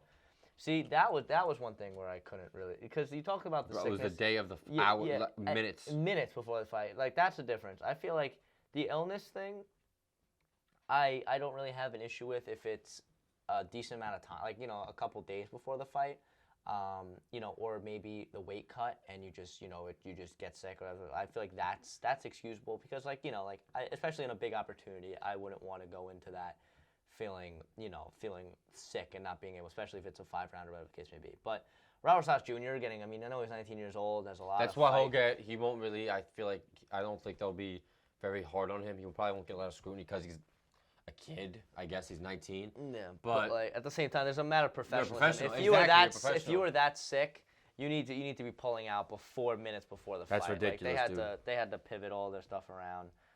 Is that fight supposed to happen this weekend? Actually, he was supposed to fight this weekend. that fight against Turkios. Yeah, all right. So it is happening this weekend. He is fighting. Oh, so they're just running it back this weekend? Yeah, to catch weight. That's wild. So it was like all right. Well, that's interesting. I didn't think that's at 140. All right. Well, I respect Rosas for giving him the opportunity and going to a week's notice, and I'm looking forward to watching him there. I would say the other way around. I respect Turkios for giving Rosas the opportunity because Rosas was the one who pulled out, and Turkios could have easily just lived off of that. Now he pulled out. I don't want to fight next weekend. So I guess that's if that, fair. you know what I mean. I mean, it depends on how you look at it. Respect for both guys. Right. For being willing to run it back, and yeah, I agree a little bit more on the other guy's end because Rosas kind of screwed him. Right. Exactly. Just minutes before, but. That should make for a good fight. I got this weird inkling that Rosas. There's nothing on paper, and from what I've seen from the other guy that warrants this. But it's one of those gut feelings. I feel like Rosas loses. But that's gut feeling more than anything else. But let's talk about the two. I feel like the closest thing you're gonna get to two like main events. It felt like in one night. We'll start with the co-main and the 5-rounder that only needed 3. Between Yair Rodriguez and Brian Ortega, and Aiden, that I have never. I mean, that's not true because there's been so many moments in mixed martial arts and the UFC, but I mean, I can't remember a time, at least recently, where I've seen a guy just look like destroyed after round 1. Like this dude is so clearly gonna lose the fight, and then Ortega comes back in these next 2 rounds and finds a finish. Like, well, it was. Yes, I wouldn't have given that round a 10-8 to Yair though, because I think that last close. minute. No, because that last minute of that fight, Ortega, he took Yair's back. I'm sorry, not Yair. Yeah, Yair was on his back, and Yair had him wrapped like a snake. You know what I'm saying? Mm-hmm. Ortega had Yair wrapped, but the first that kickboxing, and Ortega actually was like holding his own for like the first minute of that fight, but like minutes 2 through like 4. That middle 3 minutes, it was looking really rough. Bro. No, it was rough. Damn. It was rough. But if you gave it a 10-8 Yair, fine. I personally would have had 10-9 Ortega. But the way he was able to bounce back in that second round and just dominate him on the ground, that was remarkable. And then obviously the way he put it away. But that's just goes to show how you cannot. I mean, Ilya's. I'm not even gonna say Ilya's an anomaly because he's not one-dimensional. I think because Ilya's boxing is just phenomenal. It overshadows his wrestling. I'm pretty sure Ilya was like a national champion wrestler or something. I don't know to what pedigree or the exact accolade. His wrestling and jiu-jitsu is legit. It is legit. Absolutely. But he doesn't go for it because he's just in love with his hands. He's infatuated with the boxing style. And you can't blame him. I mean, he's been so successful. 7 fights. I think he had 1 decision. Absolutely. And that's what the fans want anyway. Exactly. So, if that's what you prefer to do, that's what you're only putting more money in your pocket and you're attracting more eyes. Bingo. But you know what I'm saying? But that just goes to show, so the champion's not one-dimensional. Yair, man, like, you're young, you're only 31, you still got a lot of room for improvement. I'm saying you still got a lot of time, man, but just goes to show you at the top of that division, at the top of any division, but maybe with the exception of heavyweight because, heavyweight's just its own shit show. But, you got the new breed of heavyweights like Aspinall gone, so who knows. But, yeah, Yair, man, you got to work on that wrestling. It was evident in that fight against Volkanovski, and Volkanovski is even primarily a wrestler. Mm-hmm. Volkanovski took you down multiple times, and the way he beautifully double-legged you to the mat, to the cage, and then just started pummeling. And then with Ortega, he took you down in the beginning of that 3rd round beautifully. It was like an inside leg trip type of takedown, if I remember correctly. And then he just arm triangled you to death. So, Yair, man, that set you back pretty far, in my opinion, to fighting for the belt. That's absolutely. I think now he needs to have at least 3 wins before he fights for the belt. Yeah, I mean, that boy just needs to go to Dagestan and just not leave until he learns how to wrestle. It's pathetic. Every pathetic. time, like it really looks like he trains every fight to just be a kickboxing fight, and Ortega is a prolific submission artist. But he has decent hands too, Ortega. No, he does have decent hands, but like I'm saying, like when preparing for this fight, Rodriguez had to know that there was going to be some grappling component, especially if he hurt Ortega. Ortega's gonna want to go to the wrestling and use his wrestling, which he knew would be superior. Some people forget that. If it's any other man outside of Alexander Volkanovski's crazy ass, Brian Ortega is a UFC champion.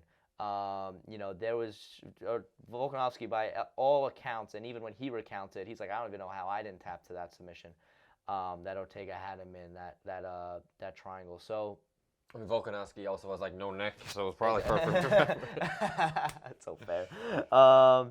But you know, I mean, I give so much credit to Ortega. And you know, did you see that Tracy Cortez's ex was in the stands and they were like, I can't lose in front of my head type of thing. All the memes. But Ortega, nah, man. I mean, listen, people But- are like, oh, we can't lose in front of Tracy, but I think Ortega he has a wife now, so Ortega, I know we had the whole spiel. I think it was more just a meme. No, but, no, you of know, course it's a yeah, meme. No, yeah, no, yeah. I know. And my opinion, Tracy's cute, but like I don't think she's as hot as people Nah, portray her to be. she ain't all that. I mean, She dude, ain't all Tracy that. wears so much fucking makeup, and this is the problem. Like, this isn't a makeup rant. This isn't on, you know, your perception of beauty. But I'm just saying, like, real quick, like, bro, when you got all that makeup on, it's kind of What do hard you for me really to look find. like? Thank you. Exactly. Thank you. Nah, Right? I'm- What do you?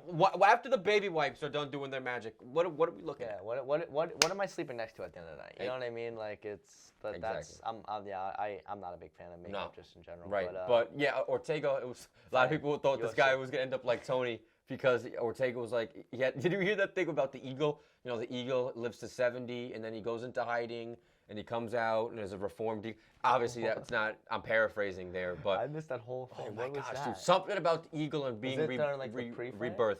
Huh? stuff? Was it, like, No, the it was like pre-fight at the or the post? no, it was like the interviews, like the fight, like the media week interviews and stuff like okay. that. Yeah. No, I didn't really watch any of the. No, media neither footage did I, from but I this. saw a clip of it on Instagram. I was like, dude, Instagram. Ortega's talking out of his ass right now. But whatever. And he then, is one of those dudes that I just fell gets asleep mad watching that fight. philosophical. Yes, bro. it was For no pissed. reason. But hey, man, listen, he could talk. He afforded it.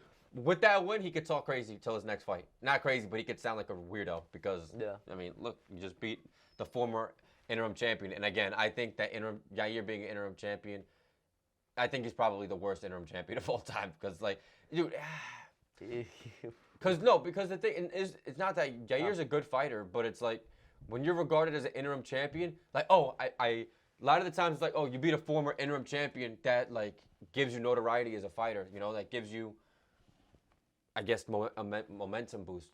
And it's like, bro, Yair, he beat a Josh Emmett for the interim belt.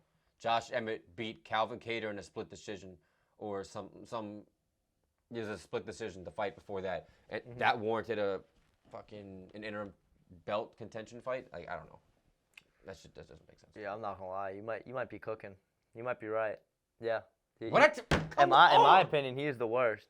I mean, the only other guy that you can argue, but this is the early time of bantamweight, is Renan Barrio, who beat Uriah Faber for the interim belt. I feel like they're probably 1 and 2 in whichever order you want them in. Right, but look at the other But guys. outside of that, every other dude is deserving, and I'm not gonna take into Jones won a interim belt? I don't even know that. OSB. I think this was like when he didn't have it with the Cormier and the steroids and all that. I think it was in between there. There's a list of all interim champs? Yeah. So I mean, there's some really heavyweights. You know, Shane Carwin, I guess, is somebody you could mention as not having much of a name. 7 interim for the fucking. Yeah, well, that's just the heavyweight division for you. It's been a shit show since its inception. But I 100% agree. He's definitely, if not one, top 3, and there's no debating that in terms of worst interim champions. But you know, and just because he's so one-dimensional, and we've seen what Yair Rodriguez can do in the octagon. He's super exciting. He's one of the most creative strikers in the sport.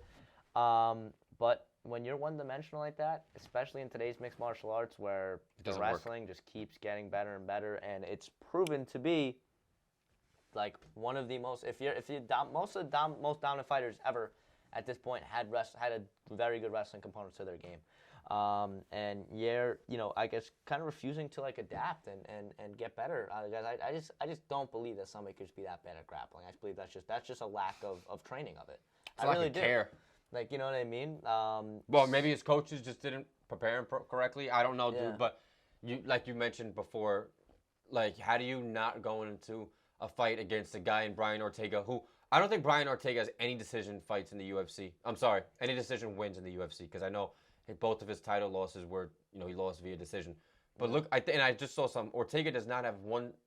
Before I, you know, keep going on with that. He went to a decision with Shang Tsung Jung. You're right. But besides that, he beat Edgar. Yeah, everything else is a finish. Is a finish. Yep. Everything else. So, and most of them, I think there was like 1 or 2. You don't have to recheck, but I think only 1 or 2 of them were TKO. most of those are submissions. Like, if I was his coach, dude, I would have been like, dude, we're training wrestling 5-6 days a week. Because we already know Yair's kickboxing is phenomenal. Not to say he should, put that on the back burner, but wrestling should have been the primary component of his training camp. And it's just obvious that it wasn't.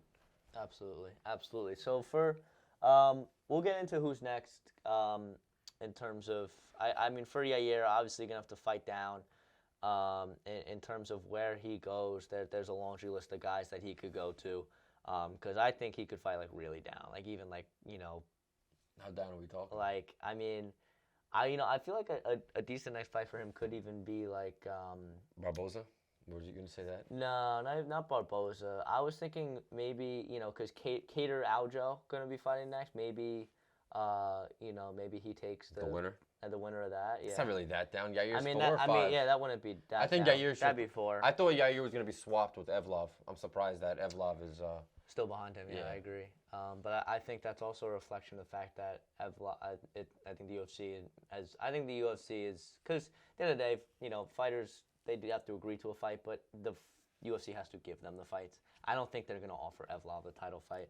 I think they believe they want to see at least one more victory for him. But we'll get into talk about that. We'll Yeah, get into yeah. all of that in just a second. But Fiora Rodriguez, yeah, there's a lot of options for him. I mean, even somebody in Josh Emmett now could be a potential fight rematch to make. I mean, I don't think that makes or sense. down Yeah. Chikadze, Bryce Mitchell. Like there's Well, wasn't He does have to Chikadze supposed fight to now. fight somebody in December and he pulled out? Oh, he's supposed to fight Mitchell or Emmett. yes, yeah, he did. So So we'll see. We'll see. There's a lot of options for featherweight for Yair, and Yair has been the most active guy. So I'd like to see him get. you said he has not fighting been the more. most Not active? been, not No, been. I know. So hopefully he gets back in there sooner rather than later. Same thing as we talked about with Costa. Great fighters and would love to see him fight, but they just don't do it that often. So let's go to the main event. Moreno Royval. This was a fight that was good, not great. Like obviously split decision, super close between the two flyweights. But it was it was close. How did you score? I'm gonna be honest. I fell asleep. Like I ran the morning and I was. Yeah, Not gonna I was watching. I was like with friends, so like it was one of those things where I was like socially watching it. The Yair Rodriguez fight, Ortega, I was so dialed in. Like I watched every second of that just because I was watched so that excited fight, for right. that fight. But this fight, I was like, I love Moreno. Like I like Royval. I like whole Royval. raw dog thing is hysterical. No, his post-fight interview was tough though. Wait. Oh no, yeah, that was. And that But po- did you see the clip before with Whitaker? And he was like, why do you call you raw dog? And he was like, well, all these girls. And like he actually said like it was that reason. And then Whitaker was like, oh, respect. He's like, no, it's not the reason. It was like somebody in the stands of one of his fights just started chirping at him, yelling, he's raw dog, So like the coaches just loved it and they just kept it. Which I've found now from talking to fighters that's really how it goes. It's like some random circumstance and it's just this shit sticks forever. That's such a fire name though, Brandon Roy Val. Yeah. That's awesome. But I mean, he definitely didn't raw dog Moreno by any means. None of the rounds were, I guess, super. I feel like decisive one way, And I guess you could probably 4 or 5. I think Royval probably took those the most decisively. But 1, 2, and 3, you could have gone for either guy, and it was very characteristic of a lot of these flyweight fights, where it's just a lot of volume, not too much damage. Neither guy felt like was in significant danger. Well, the problem a lot of people were upset with how the decision went because after the post-fight press conference, so after the fighters are getting interviewed by the media, Yeah. Royval needed help getting up, like he was on crutches. So people were like, "Well, how did this guy win the fight?" Well, again, it's the That same. could just be It's the pain. same thing with the Whitaker and Right. Costa thing with the damage of the faces. I mean, how much damage was in Cruz is something that a judge cannot. They can see physically, Right. but they can't. You can't until really after, and it settles. That 49-46 though apparently was like BS because Moreno was gifted 49-46. Not gifted, but he was one of his that was Wait. One of the scorecards from Moreno was 49-46? yeah, and then it was 48-47 times 2 for Royval. No way he run the fourth. The fourth, as I said, 4th and 5th rounds were pretty decisive on For Royval. Royval. So, I mean, 1, 2, and 3. Obviously, if you think he won 1, 2, and 3, then that's fine. Moreno wins the fight. But again, super close. And now it makes for interesting. We can talk about the flyweight division now quickly. And Wow, that's another stagnant division. It's just like, where do you go there? Royval now moves up to 1. So for Pantoja, where does Pantoja go? I don't think Royval's going to get an instant rematch. No, I don't, and I wouldn't want to see that personally. No, not immediately. So I guess it's Amir Albazi is next. I mean, it would have to be. But Albazi was just supposed to fight Moreno. But I wouldn't even be mad if Albazi fought Pantoja. Like, I don't even care. Just a fresh face. Yeah, absolutely. Cara France, he lost. He lost to Albazi. The interim. So. Not even that. Yeah, but he fought for the interim belt. He lost, so I don't imagine. Matthews, Manel. I mean, Manel could be a guy who would be in contention, but he just pulled out of his fight. Which was pissed me off. No, didn't he miss weight? Yeah, he was. Yes, you're right. He was overweight by 3 pounds. Yeah. I was like, he pulled out, pissed me off. Like, why did it piss me off? Like, no, because he missed weight like a freaking. But that's another guy, dude. If he gets another win, he could be in the title. I think Dana doesn't want. And like coming into the UFC, he was somebody I feel like that they were kind of pushing because like they liked Manel because he came from I think he fought in like Thailand or whatever, and he was like really good. He was somebody that was like a hot prospect. So he'd be a fresh face there. Just has to, get in the octagon and get the job done. But flyweight, I'd probably Albazi next, and then Royval probably just has to wait. It's gonna be weird flyweight. There's no really.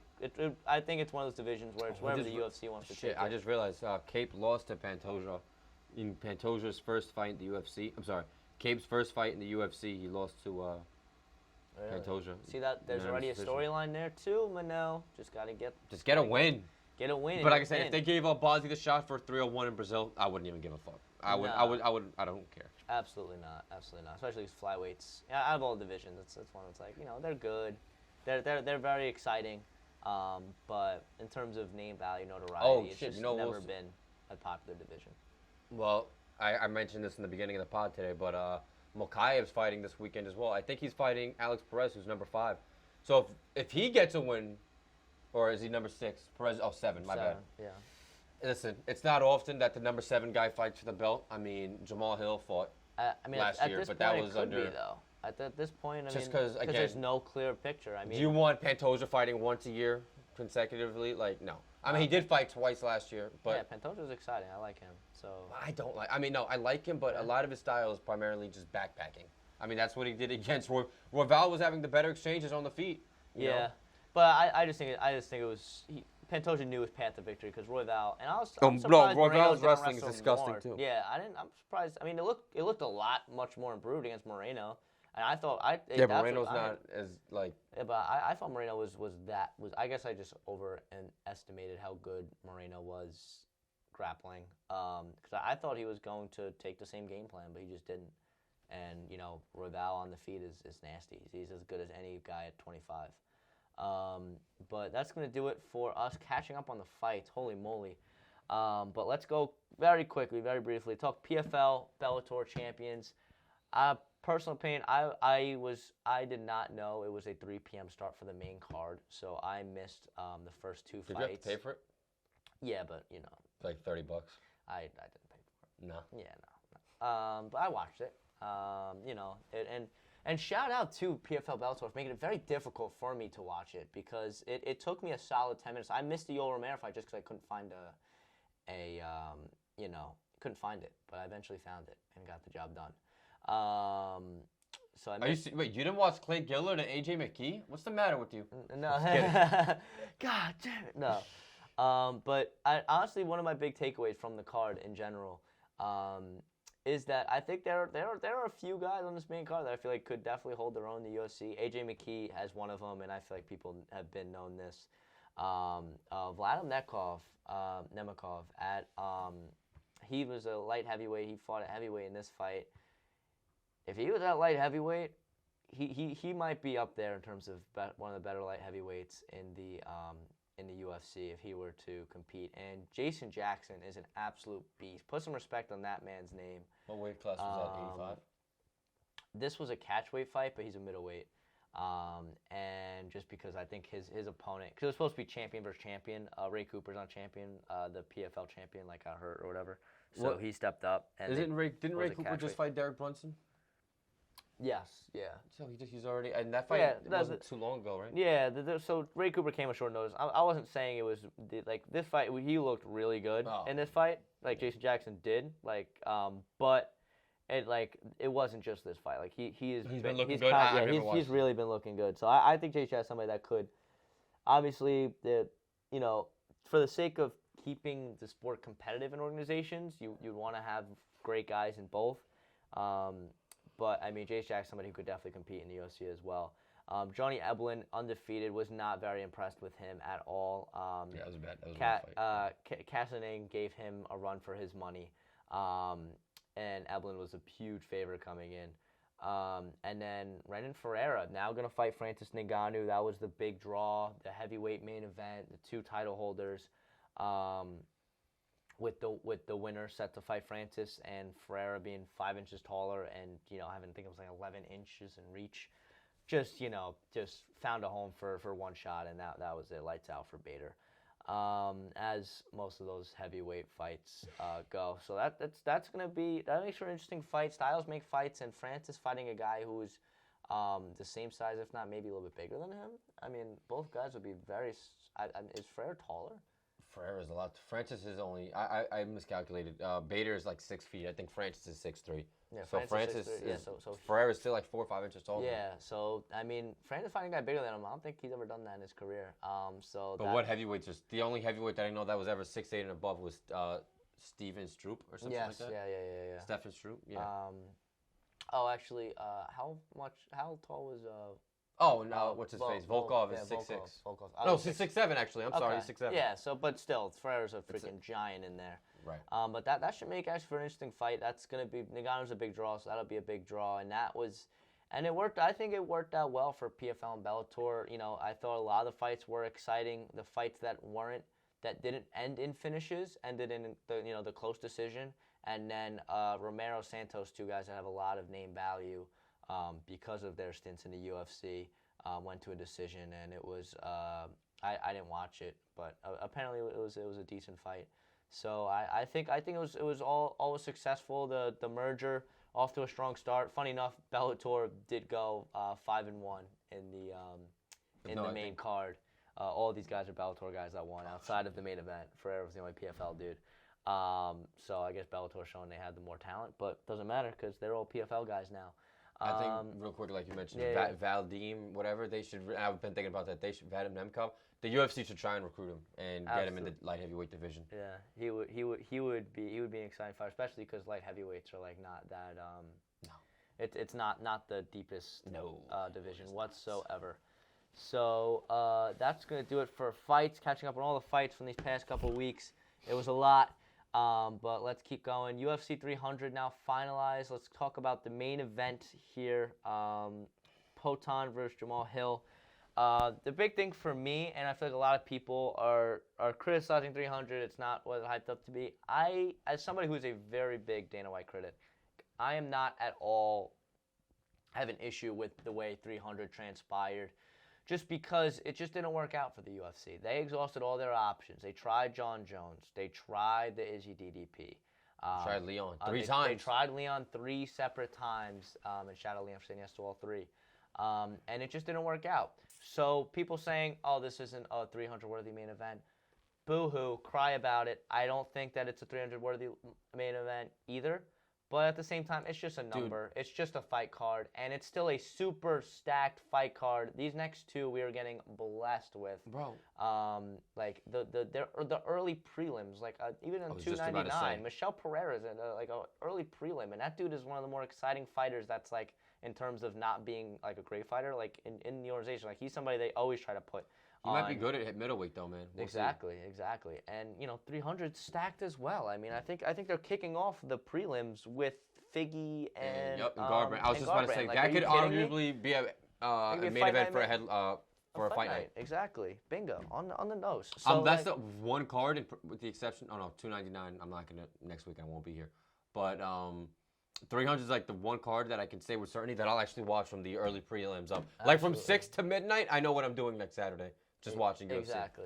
No, that's a phenomenal card, and like Joe said, people think. I think it was because people are kind of, you know, scrutinizing Dana because Dana was like 300. You wait till we see what happens with 300, and he prompted it to be, or propped it up to be this phenomenal main event.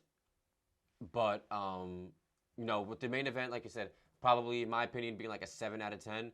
The rest of the card is just a stellar card, man. Like I think it's a 10 out of 10 card.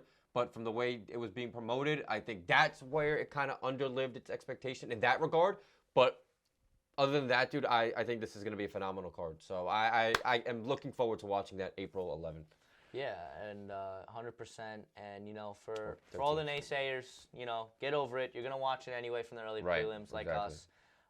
So just appreciate what you got, and that's all I'm going to ever give you, Dana White, so enjoy that. No fights have been made for 301, right? Real quick. No, not that's anything. we'll see what happens at 300 because I know Pereira thinks. I think Jamal's gonna win that. But we'll obviously talk about that in later weeks. But crazy. But I think Pereira's expecting to just take no damage, and he's like, "Yeah, I want to fight 3 weeks later at 301." I'm like, "Listen, it's ballsy, and I can appreciate it. I mean, who the fuck? It would make so much sense if Pereira takes no damage. That would be perfect. Him and like Ankalaev or something like stupid, you know. But because I mean, I don't think, no disrespect to Pantoja, but I don't think he's main event worthy or main event pay-per-view main event worthy yet. You know, Pereira obviously is. He's done it like fucking 3 times. Yeah, so I feel because again, it all comes back to that name value, and Pantoja doesn't have that. No. And really, none of the flyweights have ever had that. I mean, I think the greatest flyweight of all time, Demetrius Johnson, he was defending his title on fight nights. So that's just the way flyweights have he was been. kind of done dirty though, in my opinion. Oh, 100%. Don't even start about the whole DJ thing. But let's move on to some headlines. I just wanted to mention boxing news.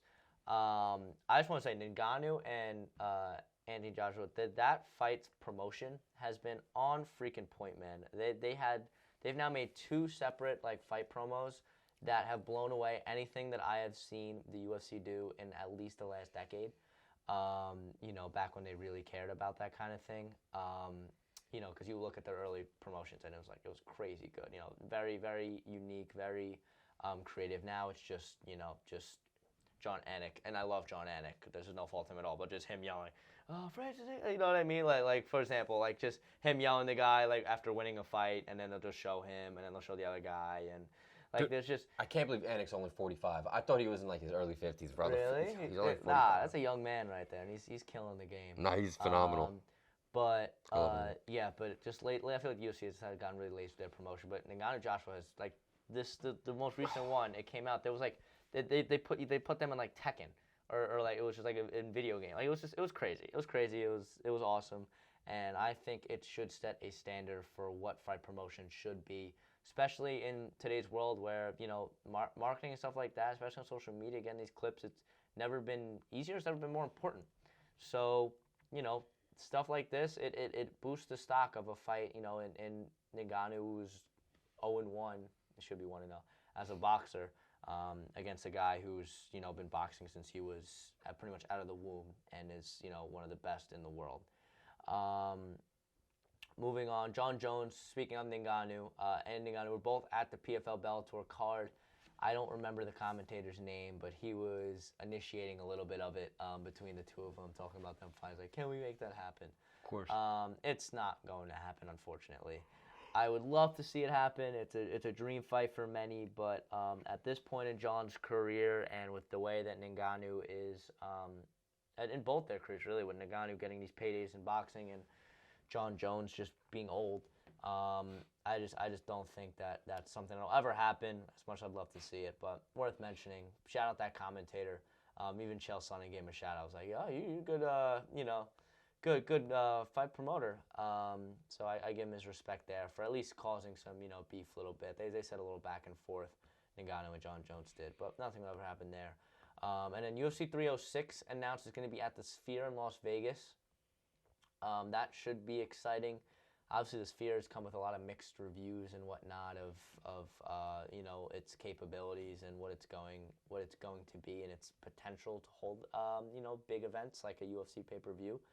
But that's going to be a big moment. A lot of guys are already talking. I mean, and by a lot of guys, I'm like Nate Diaz, if you will, saying he's screwed 300. I want to be on 306. Old retired guys, but love me some Nate though. Shout out. That Nate. would be sick. This is how it looks like. Yeah, Yo, it would be inside of that. Yeah. Dude, that would be even more. That would actually be amazing. It'd be pretty crazy, right? But apparently it's like a done deal. So we'll see. That's gonna be a big fight. You can't have a bullshit main event. In my opinion, that makes for a Conor. I knew you were gonna say that. Yeah. No, but honestly, it that makes makes sense. for a Conor McGregor. He's never gonna return. Does it feel like it, man? I don't know, dude. That's There's no incentive to return financially. I mean, the guy's set for life. His grandkids are set for life. Yep. And listen, he's spoken into it. Another guy like the Poirier spoken into existence, and he's set. So I can't even. I mean, if he beats Chandler, he'll fight Islam. I mean, it doesn't matter if he deserves it. It's fucking Conor McGregor. Dude, could you imagine the build up to an Islam? Like Khabib's gonna come back and be because Khabib is not. Where's that med rut? Yeah, it's not. Khabib is not in a. He's not like really with Islam. Like, he's not in the corner of Islam most times nowadays, right? I don't think he is. He hasn't been really. No, wait, no. He was in the Islam's corner for. Oh no, I'm lying. Oliveira, I think he was in his corner for, but both of those fights. Yeah, but he hasn't been as active. Because he's been trying to focus on his family and shit. Exactly, which is respectable. Yeah, he got other obligations, and fighting isn't his entire life. But I mean that build up would just be crazy because Khabib will come back in the corner. It would be nuts. It'd be like some like Rocky-ish. I'm looking forward to it. But let's go far from unanimous and let's get the lid off the jar, if you will, and let's talk the featherweight division. Who should Ilia Topuria fight next? Aiden, talk to me. Wow. Well, when you look at the picture, right? Let me just pull up the rankings real quick. I know I have it, like, me, I'm a little weirdo, and I usually have it memorized, but I'm going to go off facts, right? So, Volkanovski being the number one contender, I think that, honestly, is the one that makes the most sense. The time it takes place in, I don't know. I don't know when UFC Spain's supposed to be. I think they were, it's not even official, but apparently it's supposed to happen this year. Let's see. It targets Spain, but there's no date. There's no if date. that's in like the fall, I'm all for that because I think 8-9 months is a good amount of time to prepare. Holloway. Honestly, dude, I think Holloway that would be a great one. But if he beats Gaethje, then he's in title contention in 2 weight classes, which is fucking nuts. But we'll see what happens there. But I think Volkanovski is the most definitive choice. It's just sad because nobody wants to see him lose 3 times in a row, let alone potentially 3 finishes in a row because it's hard to recover from 3 finishes in a row. But, I'm going to say Volkanovski, but a lot of people are pushing for, not a lot of people, I don't know why I'm saying a lot of people, but some people could advocate for Evlov, but I don't think there's a fight that makes more sense right now. Obviously, having an interim belt would be completely redundant, because Ilya just won the belt. I don't know how active he's looking to be, but I don't anticipate him just wanting to sit on the sidelines. That's just not the vibe I get from him. I get that vibe from O'Malley, but we're not talking about O'Malley. We're talking about Ilya. But there's not a fight to me that makes more sense than Ortega versus Evlov. I mean, that fight has number 1 contention, and I do, quotations, written all over it because, Ortega, a lot of people he shouldn't be granted a title shot right away, which is, I agree. But if Ortega can go out there and beat a guy who's undefeated, a guy who has hype around him, but like I said, Evlov, and like Ilya pointed out in his post-fight press conference, on paper, Evlov is 18-0, looks great, but he had a win against Allen that was ambiguous. Some people thought that, Allen won that fight, especially with, when he had that knee. I think that knee was the 3rd round, and that kind of just shifted momentum towards Allen, and I think the referee stopped it. That could have been a potential finish. He had that fight. Evlov, right before that, he fought Diego Lopez in his debut, and that was a really good fight. I think they actually won Fight of the Night for that pay-per-view, or whatever card that was on. But, yeah, man, I think Volkanovski personally, just because, I know I was kind of debunking it before, but as I think about it, and I let that resonate with me, I think Volkanovski, man, just being as dominant he was, never losing in the featherweight division up until 2 weeks ago, that makes the most sense for me. And we were talking about, the featherweight greats, because that division just has legacy written all over it. If Ilya can fight Volkanovski and beat him twice, Dude, that's just fucking remarkable. I know Islam did that, but again, Volk was bumping up, and he did it on 10 days' notice the second time. And that first, and I'm not just putting a whole bunch of excuses, but that first fight, I mean, it could have been a split. It could have went Volk's way. It was super close. Yep. You couldn't. I mean, the fucking Volkanovski he literally collapsed. I mean, you can't get any more decisive or definite than that. You know, so. I think Volkanovski just makes the most sense just based off of how dominant he was as a featherweight champion. But if that doesn't happen, and Ortega did take a lot of damage, but if we could see like maybe a May-June card between Ortega and Evlov and the winner of that fights Topuria and like let's just say UFC Spain in September, hypothetically. Yeah, so I don't know. I know I'm just planning this in my head, but if Ortega and Evlov, let's say, win in February, if they fought like at the end of May, the winner of that could fight Ilya in like September in Spain, mid to end September. I think that would make sense if Volkanovski's not ready to come back. Yeah. You know, if Holloway wins that fight against Gaethje, this is all pending UFC 300, so we're only talking about right now. But if Holloway wins that fight against Gaethje, I think Holloway should leap, honestly, all three, in my opinion. I think Holloway beating the guy who's already contended for the lightweight belt twice, being a former interim champion, and Holloway racking up some decent wins. I know that, Korean Zombie, I mean, the way he knocked him out was remarkable, but he had some time off. He was older. But, the way he kind of put a halt to the Arnold Allen hype train, and then for him to be the guy in Justin Gaethje, man, I think you have deserving written all over that. So it's really pending UFC 300, but as I stand currently, I think Volkanovski is the most deserving. It's just a matter of when. Yeah, and I'm gonna have to agree. We're gonna be unanimous on this one. I think it's Volkanovski, and honestly, regardless of what happens with Max Holloway, really? to be clearly honest with you, because Max Holloway's fight is at a different weight class. So are we going to use that as a criteria for him to get a title shot at a lower weight class? That doesn't really sit right with me. Also, when you consider the fact that Alexander Volkanovski, 5 title defenses, he had not lost in that division since 2019. And he looked good in the first round. It wasn't a complete starching. If Topuria went out and finished him in the first round, and there was not a second where Volk looked good in that fight, I'm singing a different tune.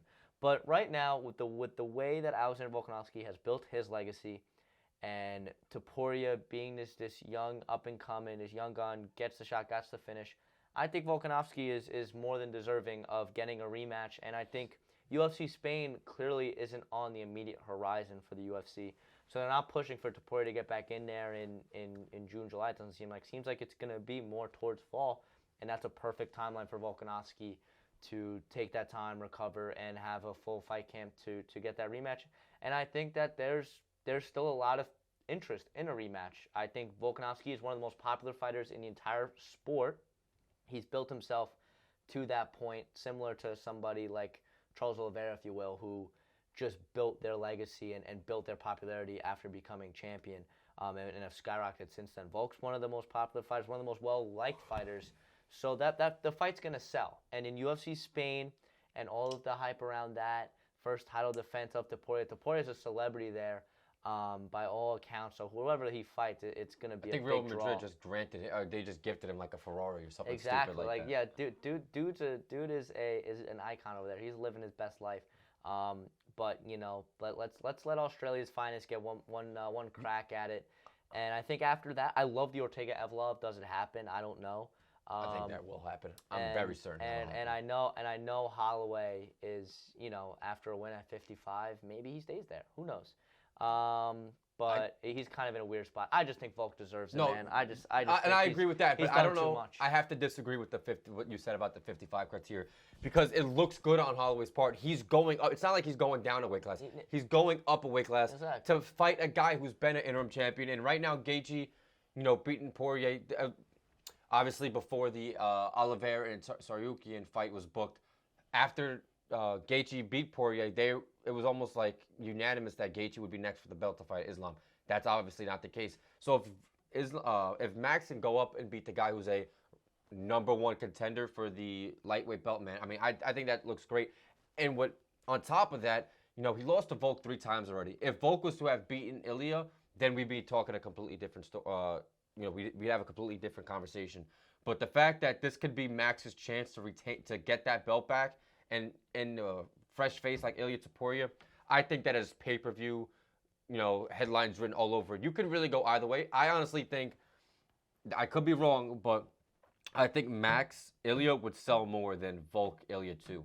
Because a lot of people love Volk and they're gonna watch Volk because it's Volk, but I just think they want to see that fight. Just how phenomenal kickboxer and boxer in Max Holloway against a phenomenal boxer in Ilya Topuria.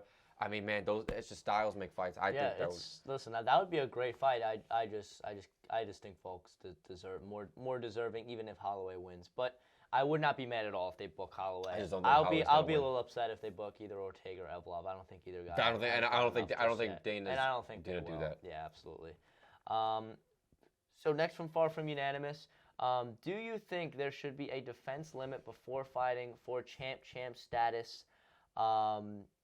And what do you think it should be, my man? You want me to go first? Well, I gotta catch my breath. I can go if you want. I could shoot if you want to wait a second. Or I'll you go. got I'll go. Take it.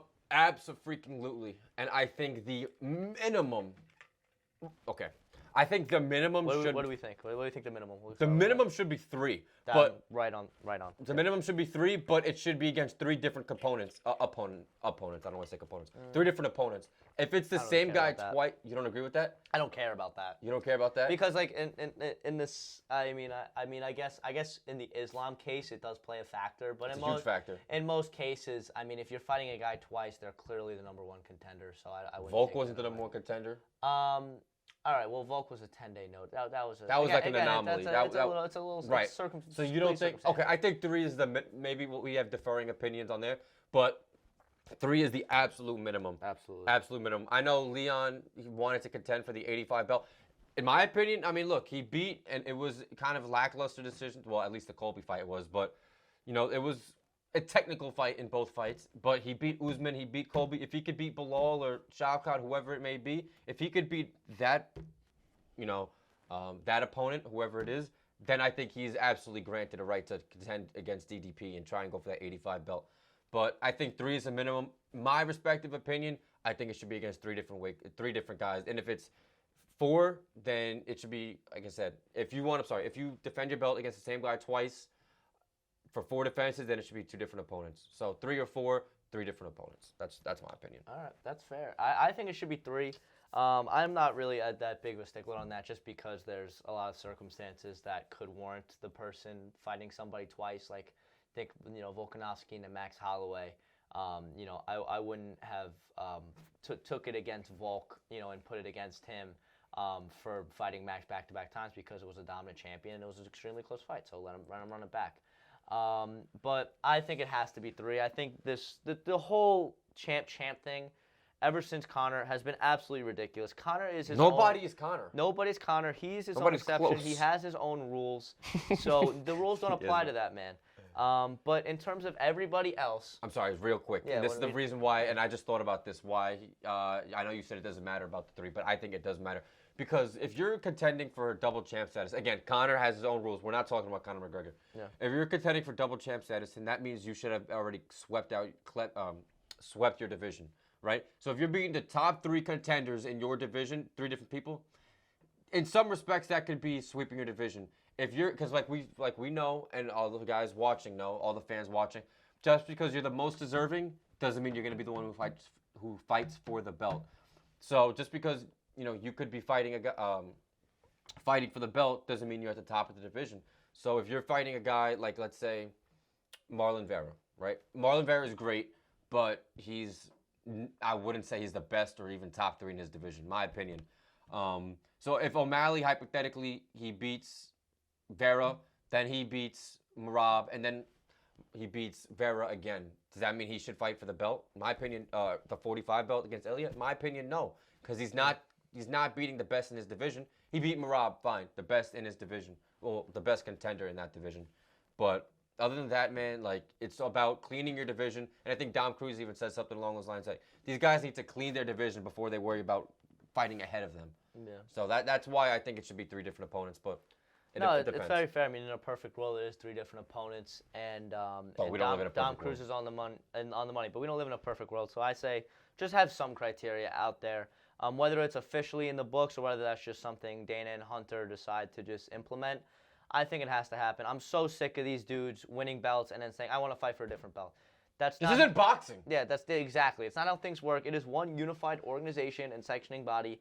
So then it is, if you fight at a weight class, that is your weight class. If you want to move up, then vacate the belt and you just won the belt. Like that's what it should be. Champions should have to defend their belts. That's the whole reason that people fight in the weight classes is to win the belt, to be the best in the world at that weight class. So let's give these people who are have those aspirations a chance to fight for the belt, rather than you holding up a division by going and fighting up or down, whatever the case may be.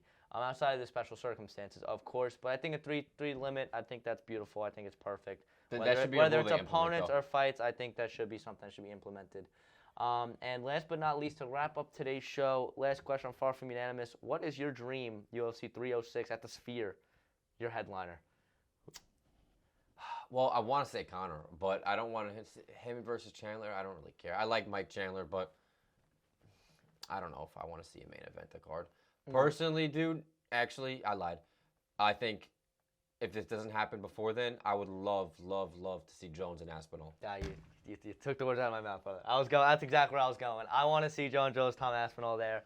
I mean, I don't know how the timelines are going to work with 306. Apparently, Dana said that he's not going to give Aspinall the winner of those two. And I'm like, then what the fuck is the point of being an interim champion? That's crazy. Holy crap! That's like crazy. that is ridiculous. Yeah, you know what it is? that's Because they want to push for Cyril Gane to fight for the belt again. And Cyril Why? thought after beating beating makes- Sergey Spivak, oh, let me fight for the belt again. Like no, Sergey was never a contender. He beat washed Derek. No disrespect to Derek Lewis, he had a good knockout against De Lima, and then that shit show against. Well, that's just a boring fight against oh my God, Almeida.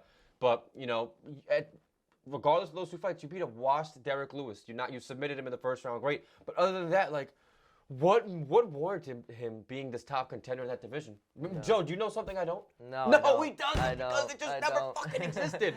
Like, it's ridiculous, Cyril. And I love that. I would love to see Cyril and Aspinall fight. But Cyril was rejecting that fight. He didn't want nothing to do with that fight against Aspinall before Aspinall was an interim champ. So why should Aspinall have to oblige and indulge in what fucking Cyril Gane wants? I disagree with that. I think Islam. I think Tom should definitely be fighting for the belt.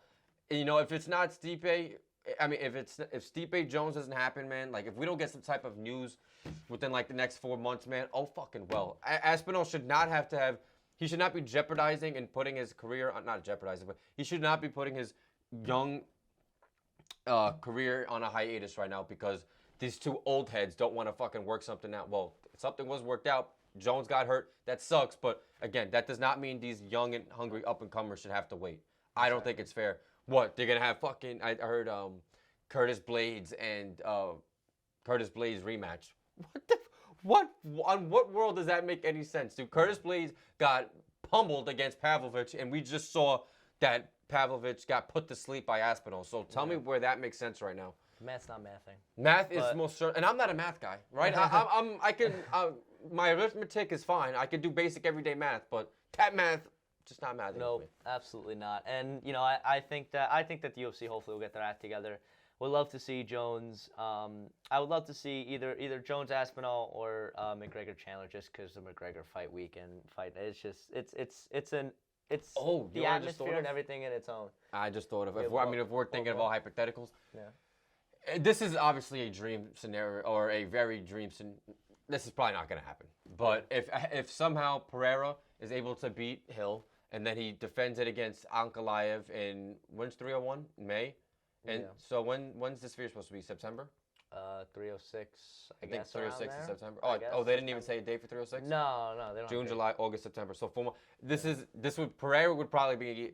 He could already have a Hall of Fame career, but if he was able to do this, then this would just already solidify him as a top with only 9 fights in the UFC. Yeah. If he could, like we mentioned before, if let's say we get Khamzat and Izzy in June, right? Mm-hmm.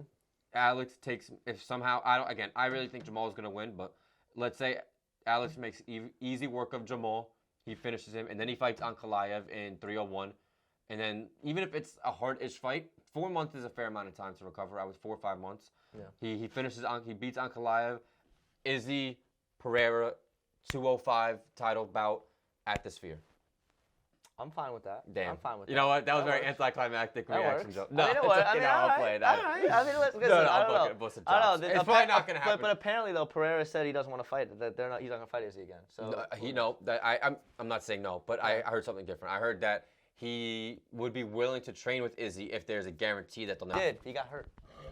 Did you hear that? What happened? Caldon broke his jaw. Did I tell you this? Caldon broke his jaw. He broke his jaw like 3 weeks before the fight. Completely broke his jaw. Probably the only 3 that would be worthy. But again, we said the same thing with 300, and we saw 300 turn. Well, I don't. So I honestly believe Conor will never fight again. I have no reason to believe that he's actually going to fight. That's why I'm kind of ruling the Conor thing out of my head. But Aspinall Jones, in our unanimous opinion, I would love to see that, man. Yeah, man. I think that's the way to go. But with that, that's going to conclude MMA on episode 20 now. We officially ran out of fingers for real. Yeah, I got to go wait tables for the next 5 hours. That'll be fun. But appreciate y'all tuning in. And one last announcement here on the pod. Going to have full interviews coming out. Just to give a point of reference, I'm making a documentary on 4 fighters from Long Island MMA that are fighting this upcoming Friday. At the Tropicana in Atlantic City at Ring of Combat 83, 4 professionals, 4 up-and-comers, and I had the opportunity and privilege to sit down with all 4 of them. Those full interviews will be coming out very, very shortly. As soon as I have the time to put those together, they will be out for you guys. So we're finally getting some fighters on the show, some interviews, and we're going to keep training along on that same track and hopefully keep this momentum going. So be on the lookout for those 4 guys. Chris Gugliera, Big Nog, John Caldone, John O'Dea, and last but not least, Ashik Ajim. So be on the lookout for those interviews. Appreciate everybody, as always, for tuning in. Till next time, I'm Joe. That's Aiden. It's been a pleasure, folks. Take care. Enjoy the fights this weekend.